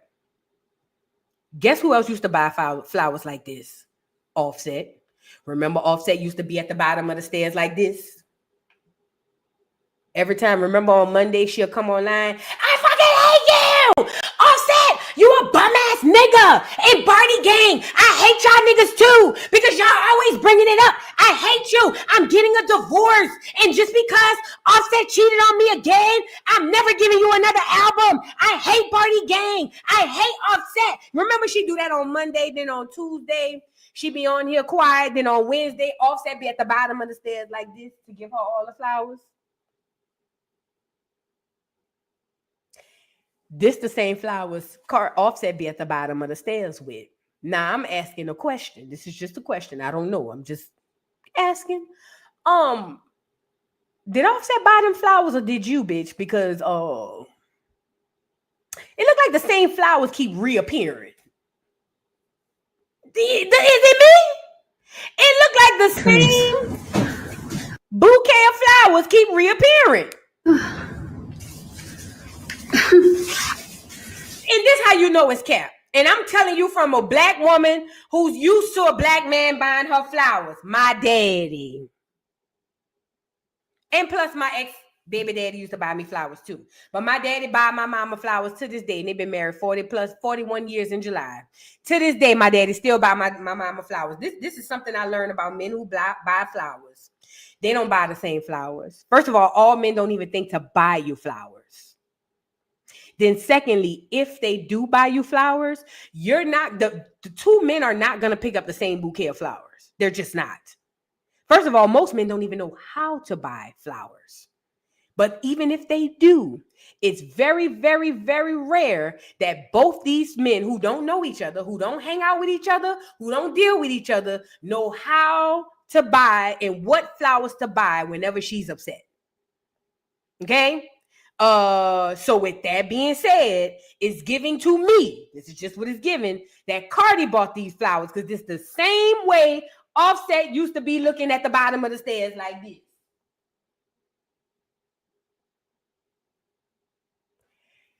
Two men ain't gonna buy the same sort of flowers in the same sort, in the same way. They're just not. I believe Cardi bought these flowers. I don't care what nobody says. Yeah. If she be lucky to get two men back to back to think to buy flowers. Let's start there first because most men don't buy flowers. So first of all, you got to find two men back to back who think about buying flowers for a woman. Number one. Number two, then you got to hope that they got the same taste in flowers. Stop the cap, girl. Cardi bought these flowers. Oh boy. And the teddy bears. That's how Offset used to be. Christ.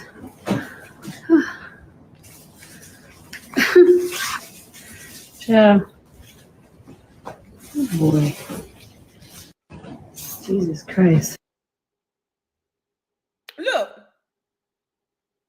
Girl, I can go pull up an old video of Cardi and Offset and it's the same flowers the same way. Let me see if I can find one. Let me see if I can find one. Hold on.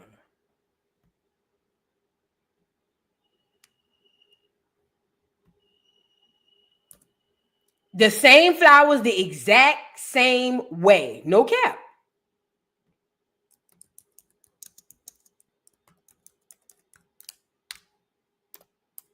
Hold on, let me see. All her flowers look exactly the same. Hold on. Okay, let's go back to 2023. In 2023, this is what Offset bought her. This is how Offset made up to her. According to Cardi, in 2023, this is how Offset made up with her, right? According to Cardi. You know she posted them. Look. In 2023, this is Cardi. Cardi bought them flowers. I don't care what nobody say. I'm not stupid. I'm a woman who received flowers. I know. Cardi bought them flowers. Because let me tell you something. People buy flowers the way you buy clothes. People have their favorites. People have the things that they go and get. Like you go purchase food. I know I want me a hamburger and some fries. That's how people purchase flowers. Okay. It's very girly, Nia. Very, very girly. But she's been doing this for so long. Hay un ramo que le tapa la cara. She's been doing this for so long that she don't even realize it's a different nigga now. He got to come with something else. Because the last nigga used to buy you flowers. The odds that this nigga buying you flowers too is very, very slim. Because most niggas don't buy flowers. They don't.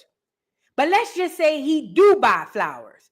I find it very, very hard to believe that he bought the same kind of flowers that Offset be buying. I just find it hard to believe because they're not the same person and they don't share the same ideas.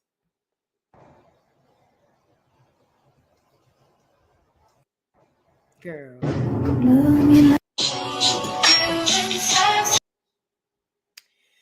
Girl. Can I say something too?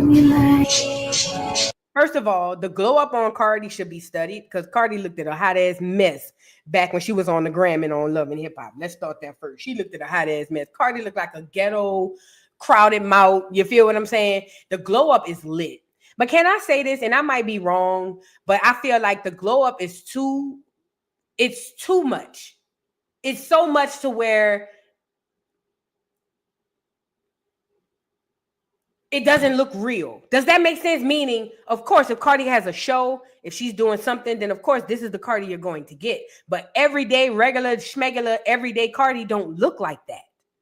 And I think that that's the problem with her insecurities because it's almost like a drag queen. If you think about the mind of a drag queen, when they get into costume and they get into gear and they get into the mindset of whatever the stage name is, in that moment and for that short period of time, you become that person. I think that that's where probably a lot of her insecurities come because without all of the makeup and the hair, she's just a regular girl. She's still that Cardi that I said looked at a mess back on Love and Hip Hop. See, because it's always here. It's never on the outside. It's always here.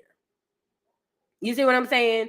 But ultimately, I feel like Cardi, what you doing with this whole situation with the flowers, we've seen this movie before. As a matter of fact, you've written the script so well that we know how it goes. And at the end of the day, we're not buying it. We don't believe that Stefan Diggs is such a sweet gentleman and that he will buy you flowers. Quiet as kept. I don't know if Offset was that. He probably became that, but off the cuff, I don't think Offset was that. Okay? But Cardi is crashing out, going out sad per usual. Let's get into a little bit of her crash out before we move on to the Diddy trial real quick. Y'all get the likes up on the video really quickly. Because you left me with a bill for a whole entire year and I haven't said a thing. You don't even offer, nigga. So stop playing with me. Then I'm trying to keep everything. What is everything? What's everything? What's everything? You want to split the Atlanta house? Let's split it. Yo, I'm still paying. He hasn't paid the mortgage for a whole year in the Atlanta house. You're in the Atlanta house right now. And your bitch be going over there. And I want you. And you know what's so crazy? I be wanting to go over there and clap shit the fuck up. Because at the end of the day, I'm paying for the bill and that shit. Because you haven't paid shit for a whole year. But you know what? You harass me so much when I be with my nigga that I just want peace. I want peace. You want to? Mind you, Cardi told us in this live she only see the nigga twice a week. You ain't never with the. Do y'all know that? Did y'all know that she only gets to see what's his name? Stefan Diggs maybe twice a week? Maybe. You don't even be around the nigga. You don't even be around the nigga. For real. That's why he had so much time to be on boats passing out Tuesday, allegedly. You don't even be around the nigga. Cardi see this man maybe twice a year. Maybe twice a year. Be with your bitch in this house? Fine. Just please leave me alone. I just want niggas to leave me the fuck alone. I just want to be left alone. I want to be free. What, baby, whatever the fuck you want, I'll give it to you. I just want to be free. I don't want to be called 40,000 times. Threatening me, and threatening me. And I've been trying to protect your image. But you asking me for spousal support. And it's like, wow, that's some real bitch nigga shit. And then when people ask you for spousal support, you're trying to make it seem like because I'm a bad mom. Well, when you tell niggas that I'm a bad mom, make sure you tell niggas that Cardi B, Belcalis Marlenis Amanzar is paying $50,000 a fucking month for her kids. Because you don't help me with nothing. Go tell the people when's the last time you seen your fucking kids. And you know what you did? You know what you did? You know what you fucking did? You coerced my daughter. You did a video and you keep threatening about this video. I don't give a fuck, nigga. I take a picture every single day. I can tell y'all every single day where I be at work. You coerced my daughter to say on FaceTime, oh, I miss my mommy. She's never here. She this, and that. And every single day you threaten me with that video. Like if I don't be busting my ass for them motherfucking kids, nigga. The fuck? Fuck ass nigga. And you know I was gonna stay quiet. But you're not gonna be sitting here in the industry trying to say that I'm a fuck mom. Nigga, I'll bust my ass for these fucking kids. All right, we've had enough. I might do a video later on. Uwe Hayes said, I don't believe Cardi is a bad mom. I don't believe she's a bad mom neither. Sorry about that. I don't believe she's a bad mom neither. I don't. I think that when it comes to anything her kids need, they got it. I don't believe she's a bad mom neither. I think she may not be there as much as she probably should be. But she's working, so it is what it is. I don't know, but as far as we know with Cardi thing and these balloons and these flowers, not balloons, but definitely these flowers, we're not buying it, you guys. You're buying it, Cardi. Actually, you're the one swiping your credit card to spend all that money on all these flowers, and I can only imagine how much it costs. Do you know how expensive live flowers are? People wondering where she's getting her money. She is a millionaire, right? She make money. She's got deals. She's got brand deals and all that stuff. Girl, this is really quickly. This is just out of curiosity. Do you know how much them flowers probably cost? Mind you, she said when it come to her kids, they got their own drivers. They got their own chefs. She said she spent $50,000 a month on her kids. $50,000. That's above my pay grade, girl. 50, girl.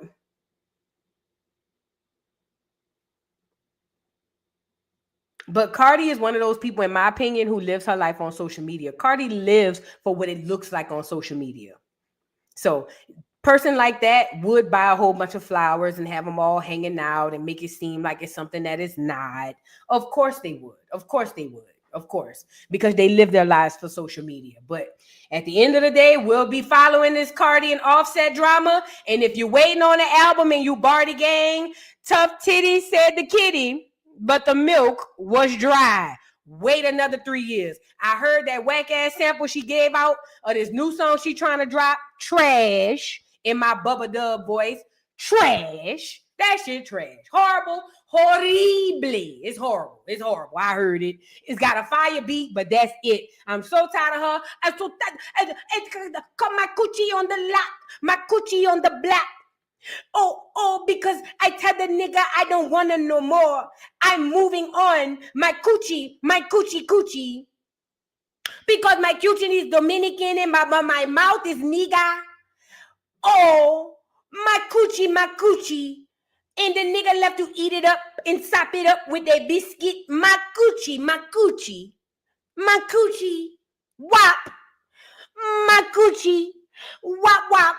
My coochie. I'm over it. Tired of it. Don't want to hear it no more. Tired of your coochie. As a matter of fact, don't even show me your coochie no more. Don't want to hear about it. Don't want to see it. The song trash. The beat fire. The song trash. It sounds like every other Cardi song. You was a plant that they put in from the beginning. Just like Ye said, you was there to usher in this whole movement. And thanks to Cardi, now we got baddies. It's all Cardi fault. I don't care what nobody say. Y'all gonna get on here and say, it's not Cardi fault. It's all Cardi fault. It's all fault.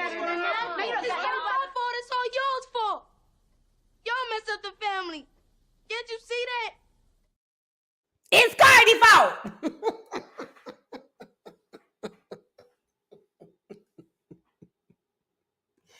Hey yo, I got my nigga to lick my cooch. I got my nigga. No, she ain't got that type of flow. What kind of flow Cardi got? Do Cardi even have a flow? I got my ops linking up. Like, what in the fuck? Girl, get your ugly ass up off here. Cardi, you look a mess. And these flowers look a mess too. And I hope the AC wasn't on and they all died. Let's move on. Yes, I hope somebody forgot to put the AC on in the house. And right after you finish going live, all of the flower petals started withering away. I hope that's what happened. Just because I'm hating. Because I can't afford to buy myself $15,000 worth of flowers. So with that being said, I'm a hater. So I'm just hating. Yeah, I hope they all died the same day. Yeah. And that was $15,000 down the drain. I do. Let's move on. Diddy trial,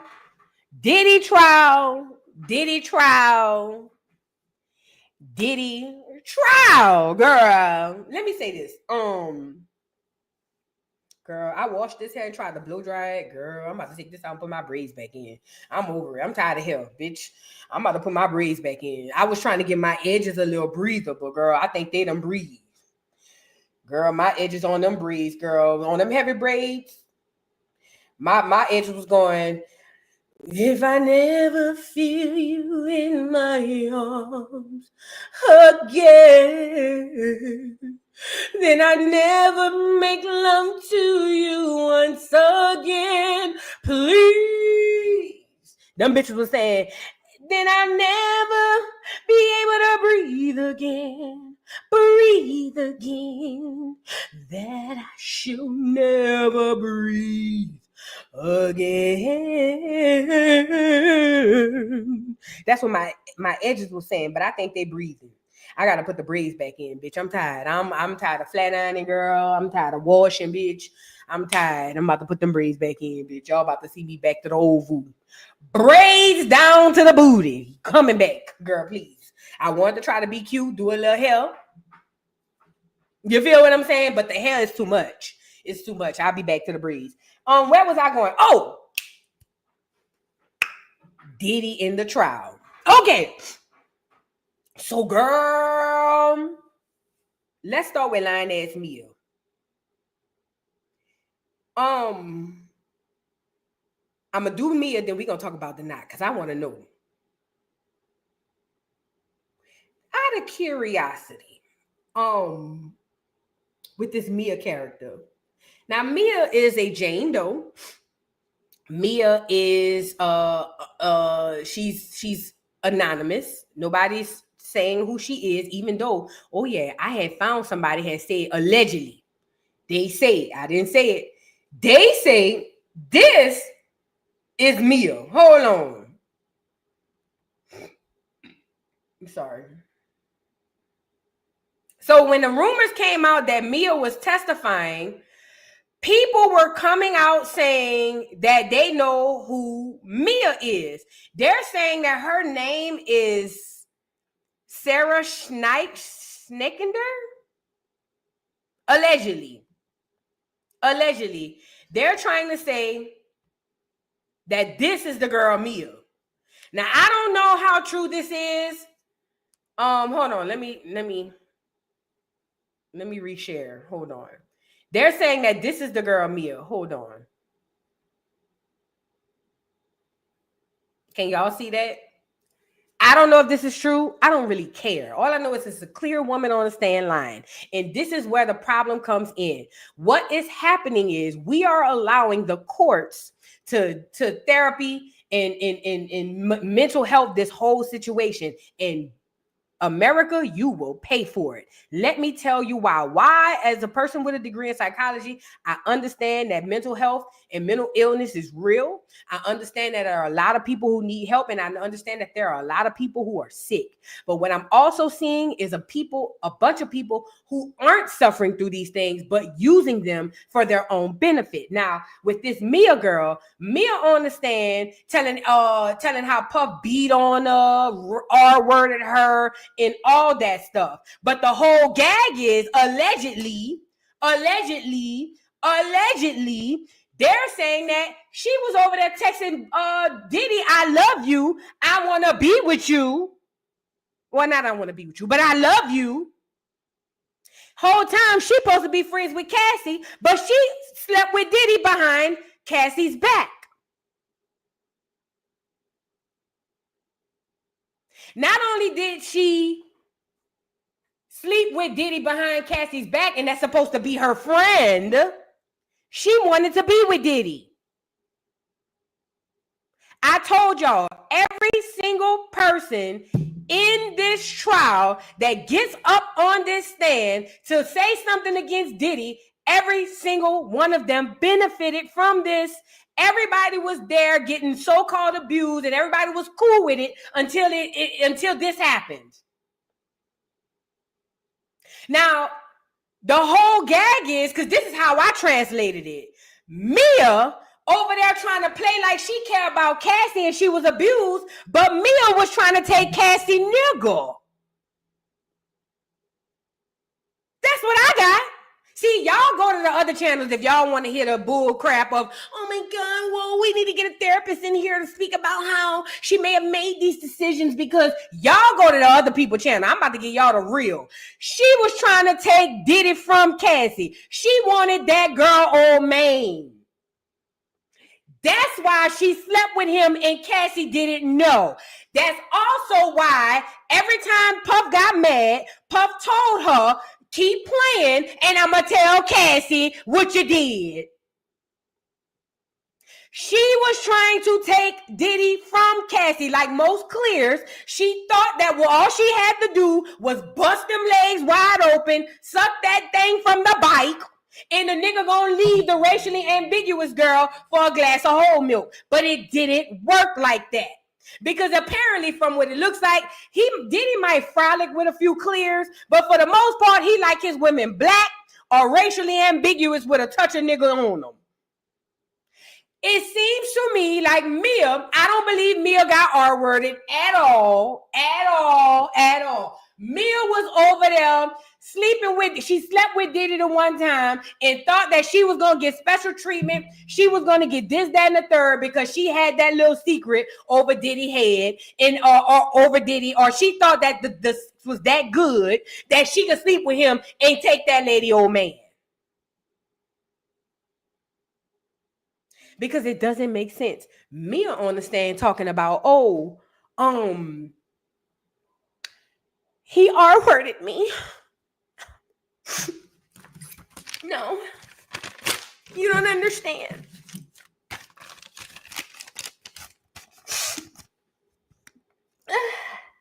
Because it was a rainy day in July. Oh my God. And we had just got new trash cans in New York. Diddy had never seen a trash can before in his life, and he was so excited. And oh my God, it's so hard to remember. I'm so sorry. Please bear with me. But he got the new trash can, and he was so excited. And he's like, Mia, come and see the trash can. And I told him, I was like, Diddy, I have to finish this project. I can't look at the trash can. And he said, Mia, if you don't come and see the trash can, I'm going to tell Cassie that we slept together.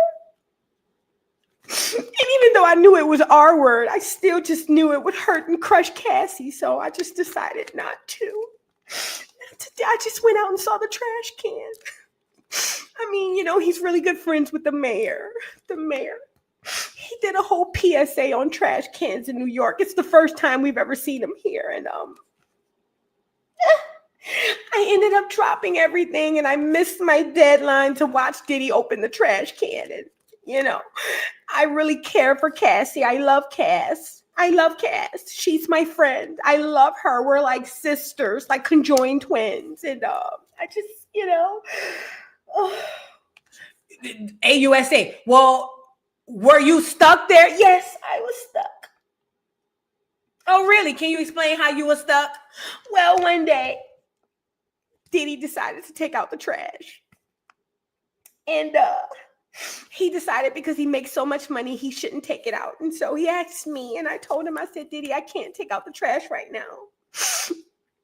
I'm looking for turkey bacon. And the next thing you know, a chandelier came flying at my head. And it almost hit me. It missed me and hit Cassie in the eye. She was blind for 3 years.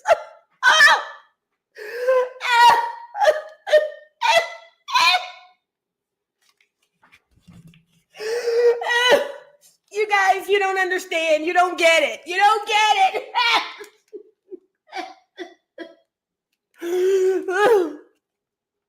And poor Cass.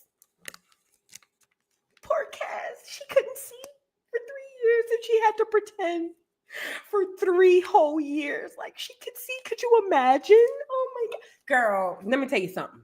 Mia Diddy. Mia wanted to be Cassie. Mia probably befriended Cassie to get to her nigga. You feel what I'm saying? Now, Cassie is racially ambiguous. They say she got a lot of Filipino. They say she Filipino, Mexican. They say it's a little sprinkle razzle dazzle a nigga somewhere. I don't know. But they say she got all of that going on. But Cassie don't have enough nigga in her to have common sense. You see what I'm saying? Cassie don't have enough nigga for common sense in there. So Cassie lacks that portion of the situation, okay? And at the end of the day, Mia was trying to take your nigga. Now, Mia done fast forward and came on here under a Jane Doe acting like she was a victim when the whole time Mia was not only a participant, she was not only she's not only the president, the bitch was a client. This is bad for the prosecution. Now, today, she's getting cross-examined by Diddy's team, and they keep asking her, girl, why didn't you leave? Why didn't you leave? You claiming you couldn't leave, but it was times Diddy fired your ass. This is the thing that got me too. She didn't want to leave because she was afraid, but when Diddy fired her, she wanted her job back. So then the AUSA was like, well, then, girl, shouldn't that have been a great thing? Okay, good. You're fired. That means you're away from your abuser. You should be good, right? Not according to Mia. Mia still went back and still was trying to get her job back. This is the problem that we're dealing with in society, in today's sort of internet court of public opinion. There are so many people who are making excuses for these people, even Cassie. Yes, Cassie is a victim. Yes, Cassie was abused. But at the end of the day, if we continue to put everything on mental illness or any sort of depression or any sort of mental illness or anything, what we're going to do is take away the option of free choice. And that is very dangerous. And let me tell you why. Because if everybody has some sort of mental derangement or excuse for some sort of mental health, then nobody's held accountable for anything that they do wrong. Once nobody's held accountable for anything that they do wrong, wrong disappears. It doesn't exist anymore. Okay?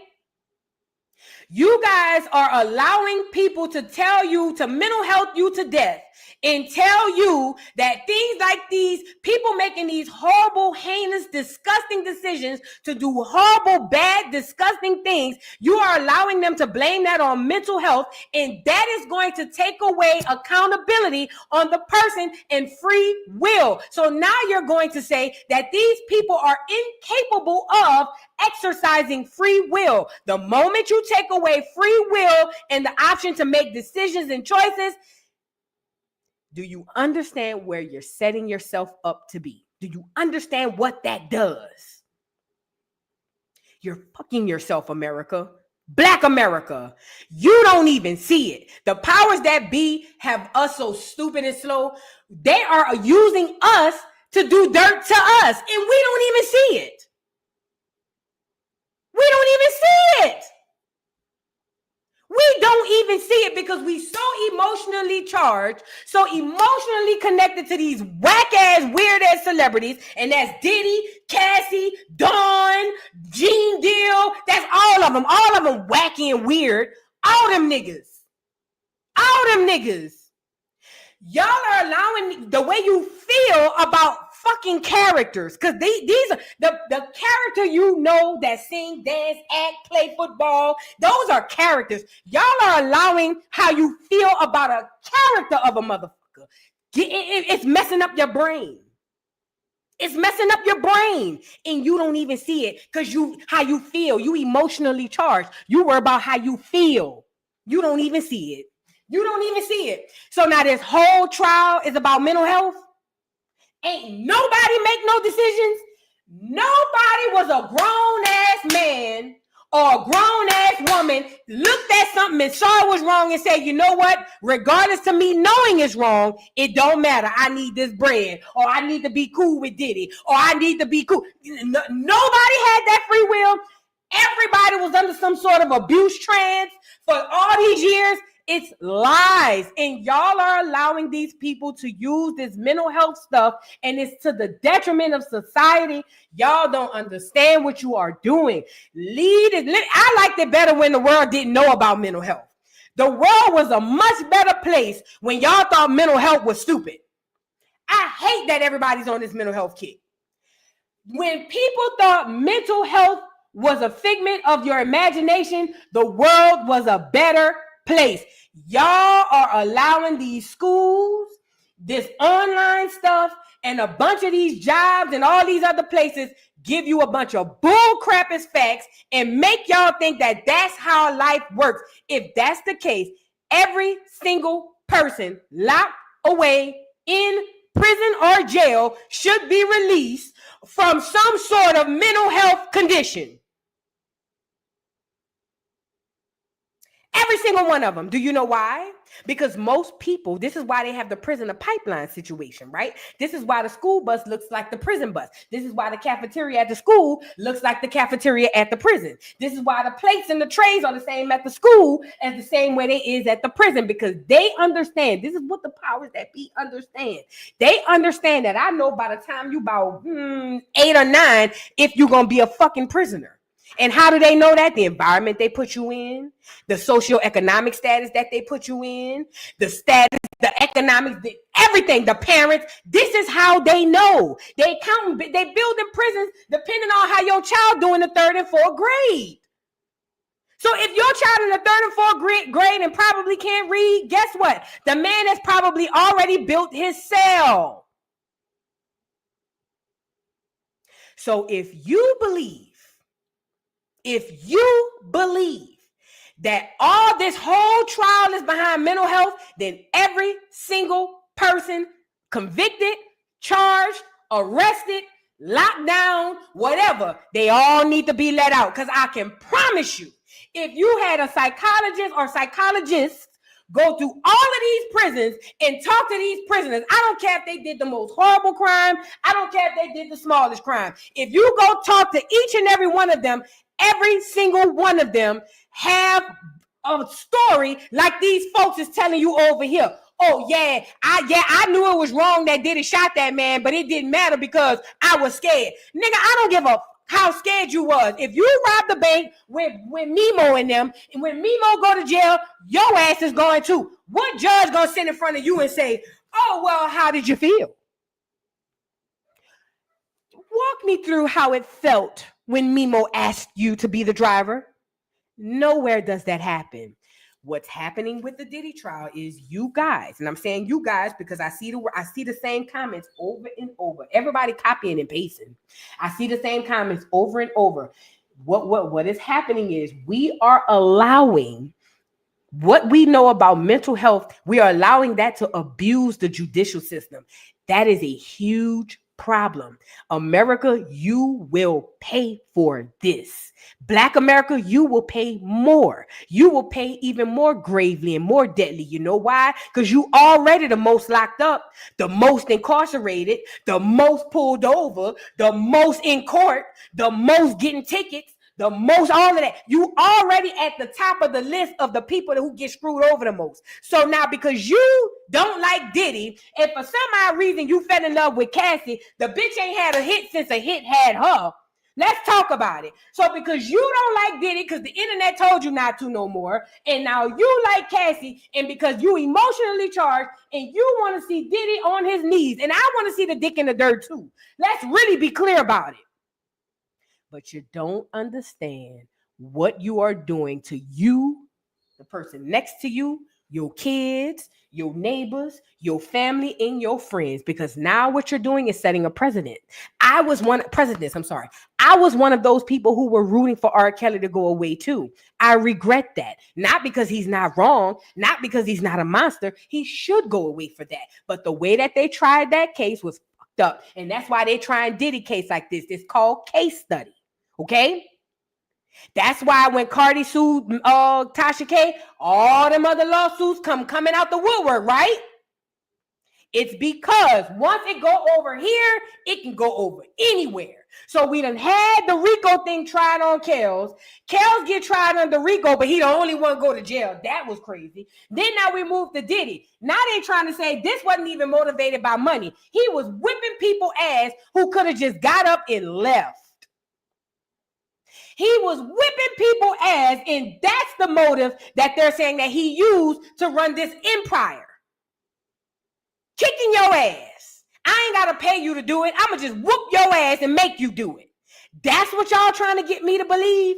Listen, they could have left. There's no mental illness. There's no mental distortion that would have stopped them from taking that hand, going to the doorknob, twisting it to the right, and then walking out the door. Because this is the facts, and this is the gag of it all. Most of those people who got up on that stand, Diddy ain't held none of them back. As a matter of fact, there's only one person I heard about him holding back, and that's Cassie. And even she wasn't held back all them times. Them niggas stayed because it worked. It benefited them. They was making money. They was getting into the parties. They was rubbing shoulders with Diddy. They all on the gram. Me and Diddy, me and Brother Love is lit. And as long as that was happening, as long as that worked, they cool with it. You a bodyguard? You watch me whip Cassie ass and nod her head up?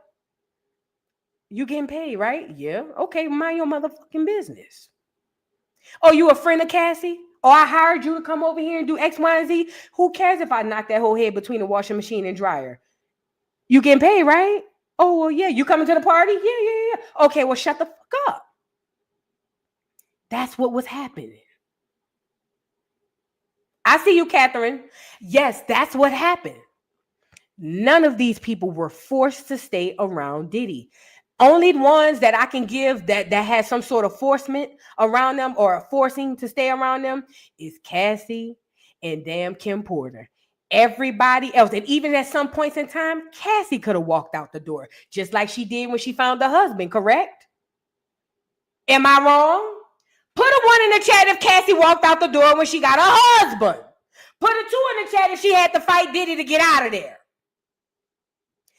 Every single one of them, if just like one of the assistants came on and said, hey, I seen the way he was doing to Cassie, and for me, I couldn't stick around and watch that, so I quit. They all had the choice. They all had the choice. Every single one of them had the choice and the option to go to that door, take this hand here, the right hand. Most people right-handed, but if your left hand, use that one. Take this hand, go to the door, turn the door knob, and walk out the fucking front door. Hell, when Diddy was pushing Mia out, was it Mia or was it Capricorn? I can't remember when they said he was pushing them saying, you hate it here, you hate it here, you hate it here, and was pushing her out the front door, and she still wanted to come back. He literally find you bitches left and right. And he ain't calling you to come get your job back. You calling him. It's one thing if he doing you dirty, beating you up, kicking you out the house, got you all jacked up, right? And then he call you and say, you know what? I'm sorry. I'm sorry. Please forgive me. I got your job back. Come back and get your job. If that's what was happening, we'd be having a whole nother conversation. But the fact of the matter is that's not what's happening.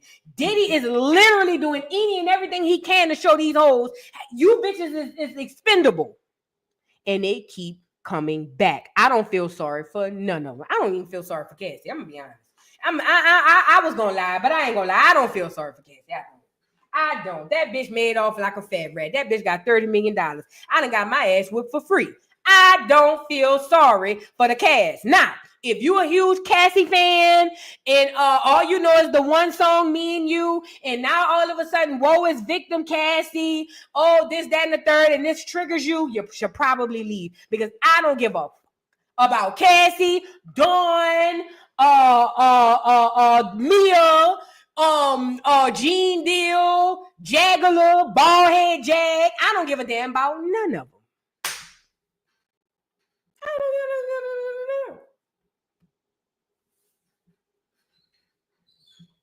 And you know what else this brings true to?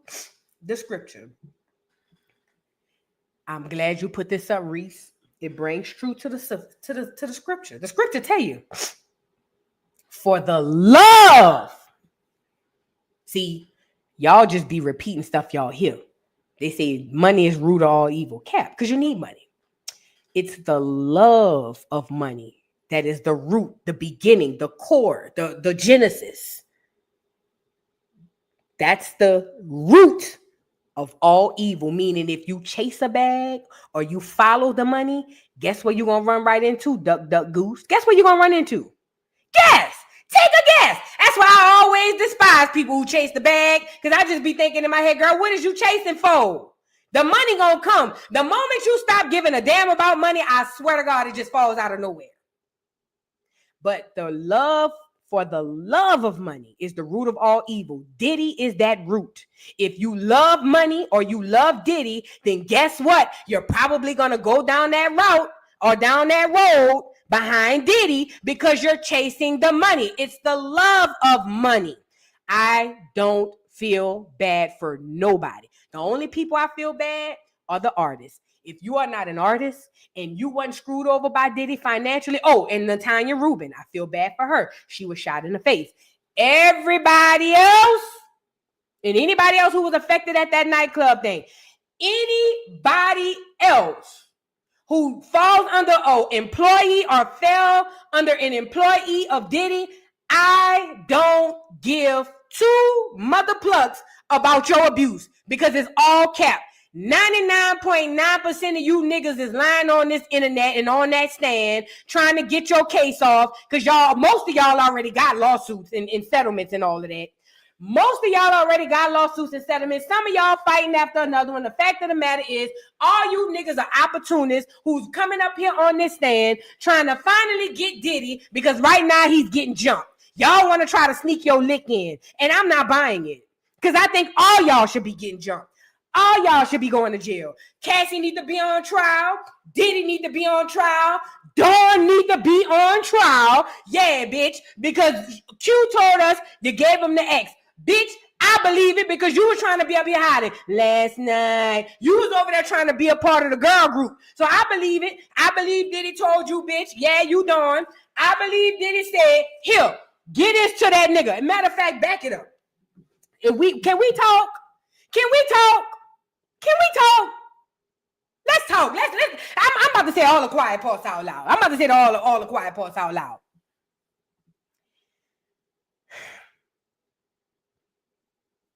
Cassie knew what she signed up for. I knew that when Cassie told Capricorn, who else am I going to date? Jay-Z's already took it. Proximity, clout, coin. That's what this is all about. See you, Dawn? The way that you got on here and play victim and use mental health and mental illness to sit up here and act like you was just this mortified victim. But the whole time when Q come out and tell us that you gave him an X, you instead of you saying, you know what, it was the early 2000s, everybody was rolling. Who knows? I probably did get that man an X, but it wasn't on nothing like that. And plus, I watched. Instead of you doing that, you decide to get on here and make it seem like the boy just making that up. But guess what? That should have happened, because this gives us a window to all of y'all bullshit, because y'all all making it up. The fact of the matter is, I don't think Q making that up at all. I don't think no grown-ass man gonna get on here and talk about how he think he could have been violated. I believe Q 1,000%. And I also believe Dawn gave it to him, because that bitch was trying to get on hard as a rock. That bitch was trying to get on since Daddy came. She wanted that from the very beginning. Dawn was already cool with Diddy before making the band. He told her, I'm going to sign you. Come to making the band, get on the show, and I will sign you. She already knew Diddy before making the band. So I believe that Diddy had you go give him a pill, a blue dolphin or something, and I believe you gave it to him. And I don't know what happened that night. I hope your little booty hole wasn't burning, Q. But whatever happened, it happened. And I don't feel bad for none of them hoes. Not none of them. I don't even feel bad for Kid Cudi. You shouldn't have been sleeping with that man, old lady.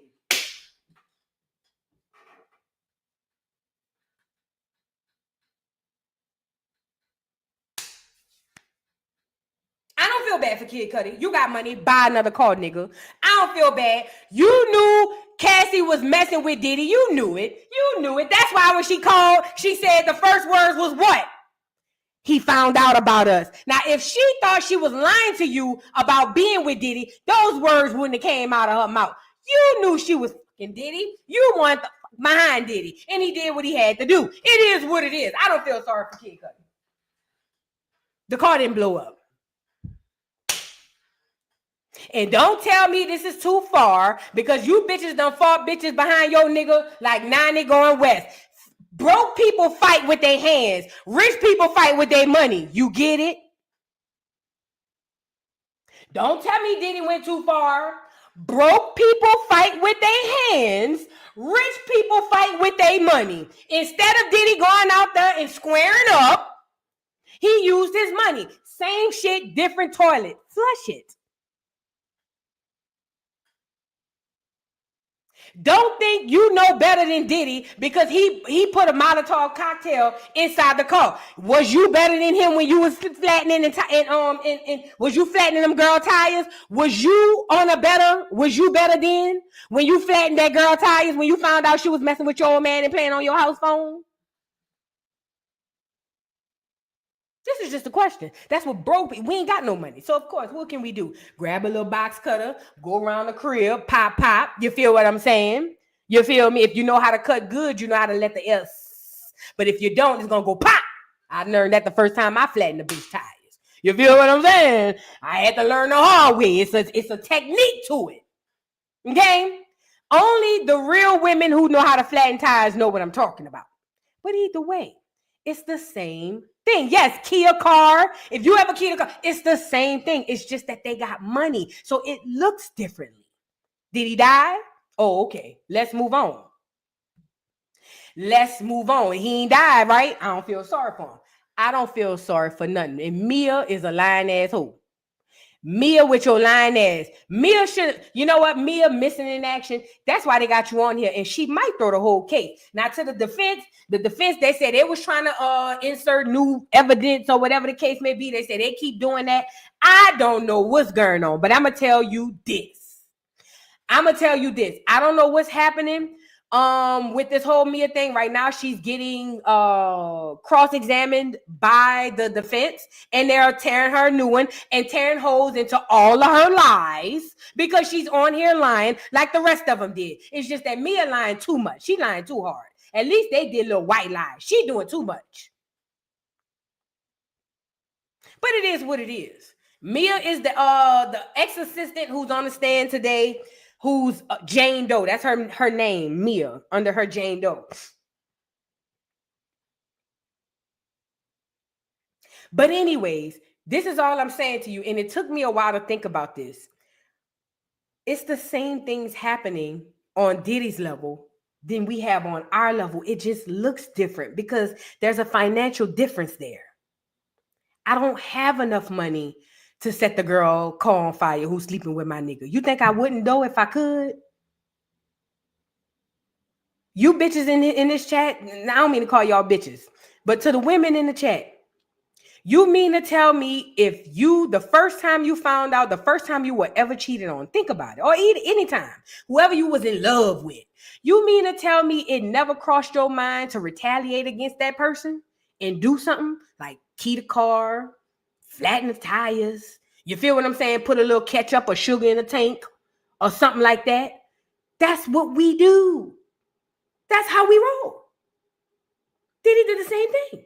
He just had more money, so it looks different. Instead of me flattening your tires, I'm going to just try to blow the whole shit up. We all are guilty of that. We are all guilty of that. Okay? So I don't want us to, it looks bad because it's movie level shit like Molotov cocktails. Like, nigga, what? Nigga ain't used them since the 60s. Like, for real? You feel what I'm saying? But at the end of the day, it's still the same thing, just on a different level. And I think that Diddy should go to jail. I think that Diddy should have his riches taken away from him because it's built off the backs of black people who are unsuspecting and thought that they had a chance with him. I think that he should go to jail, and I think he should have everything taken from him. And I think that he shouldn't have any type of clout, celebrity, or none of that. I think he should be thrown to the wolves of the regular world, taught to live like a regular man so he can wither away and go off on the glory. Okay? But at the end of the day, what we're doing, this is bigger than Diddy. This is way bigger than Diddy. Way bigger than Diddy. Because what we're doing to Diddy, they're going to start doing to us. I swear I'm not making this up. I promise you, the things that they did to R. Kelly, the things that we're helping to do to Diddy, they're going to start doing it to us. And if we don't figure this out and put a stop to it and do things per law, per rules, and per the way it's supposed to go, we are fucked. I'm telling you now. We're fucked. We're fucked. I already feel like we fucked, but you know. You see what I'm saying? This shit's bigger than Diddy. Diddy is just the catalyst for how this shit goes. This shit is way bigger than Diddy. This shit is way bigger than Diddy. You have no idea. Okay? So I don't know. Now I want to move forward. We'll get the rest of the situation. Hell, even Armand said that he don't believe Mia, and that says a lot. And Armand is typically in the middle with this whole situation, but neither here nor there. Denat. What is going on with Denat? I saw Denat do. I saw him telling Diddy Mama that he'll drink her bath water. I saw him asking Gene Deal some questions or something. That was it was Denat. It was not. I'll just say that. But ultimately, I was like, Lord have mercy, it's Denat. Okay. Now, why is this important? Denat has been covering the trial. He's been covering the trial, and a rumor came out that Denat apparently got into a physical altercation with Gene Deal. And apparently, with this said physical altercation, they're saying that that Gene Deal put hands on Denat. I don't know how true that is. According to Denat, he said that's not true. I'm on his Instagram right now. And this is before we get to the man who made the rumor up, listen to some of the things that Denat was doing at the trial. Combs, it's your runway, baby. Miss Combs, it's your runway. Ooh, look good. Miss Combs, you got on some Elizabeth Taylor today. I smell that Elizabeth Taylor. Stay up, yes. Absolutely. Yes, Miss. Oh, look at Miss Combs. Miss Combs, it's your runway, baby. Miss Combs, it's your runway.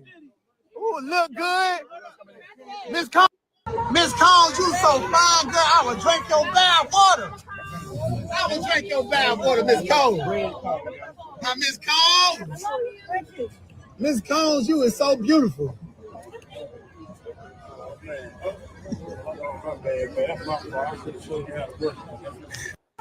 Miss Combs, you so fine, girl. I would drink your bad water.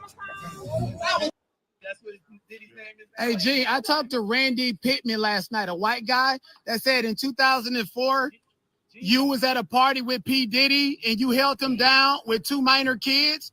I did an interview with him on my YouTube last night. What do you have to say about that, G? What about Ryan Pittman? Can I say this too? I did notice that it seemed like he only wanted to give Tisa, not only, but a lot of he gave Tisa Tells a lot of interview. Okay, I'll just say that. I noticed that he gave her a lot of interview. But somebody like Tisa, she's a beautiful girl. She's a very pretty girl. Tisa has pretty privilege, even in this type of sector. Tisa's going to get more interviews than the Knot would. He's a man, and he's black, and he's gay. You know what I mean?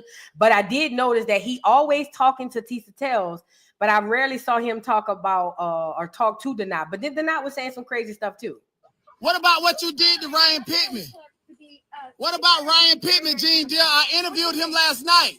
He said you was at a Puffy party. You gave him E-pills, and he held 2 minors down, as well as him, Gene. I interviewed him on my YouTube last night, Gene. He filed the lawsuit. Right. Oh, he said, I'll see you when you get inside. And you can tell Gene was listening to what he was saying.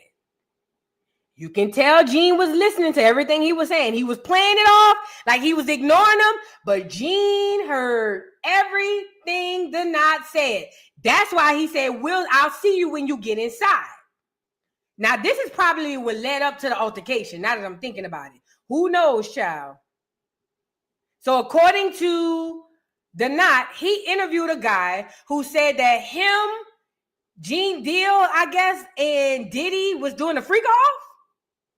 And according to him, he says that Gene Deal doesn't want to answer why Randy Pittman's lawsuit claimed he helped Diddy and Farnsworth induce him and 2 minors at a freak off in the Intercontinental Hotel, Atlanta, Georgia in 2003.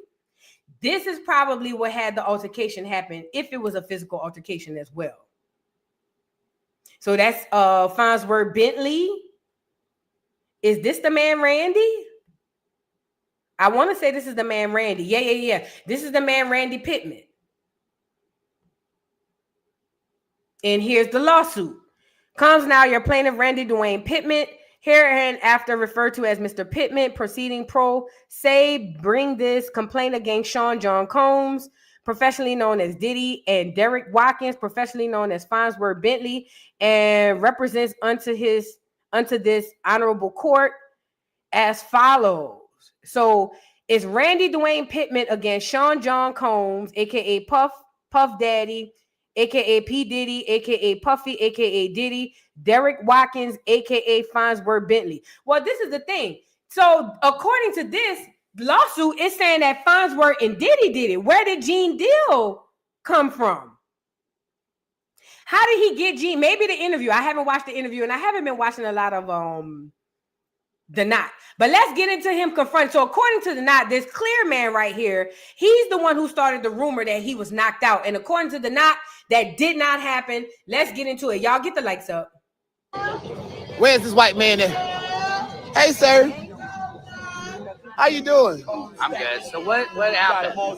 What you want to tell me? I'm What not happened? the one who started the rumor. People Who told me. started the rumor? I don't remember who it was. But you got a platform with how many millions of people? Not millions. I got a 500,000 followers. You got a 500,000 They told followers. me that you got into an altercation. But you that seen was it. it. I know. I didn't But see you you. I was trying literally, to ask you. 1 second, you literally went live and said I was harassing Gene, No, right? I didn't go live. You live is uploaded a banned. video and said that I was harassing Gene. No, I didn't. Yes, you did, verbatim. I uploaded. Why video. did you I make said all of got- these people believe that I got beat up and I got drugged and knocked out? You heard it, but I'm here. You could have asked me. You didn't ask me. You created that for clout, clicks, and views. The same 2 queens. way you said that Jay-Z and Diddy came to your house for clout, clicks, and views because you stay in black people business. Diddy don't want to fuck you. Why is you here? Hold on. You're saying And you broke because you live over in New Jersey. You can't even afford it.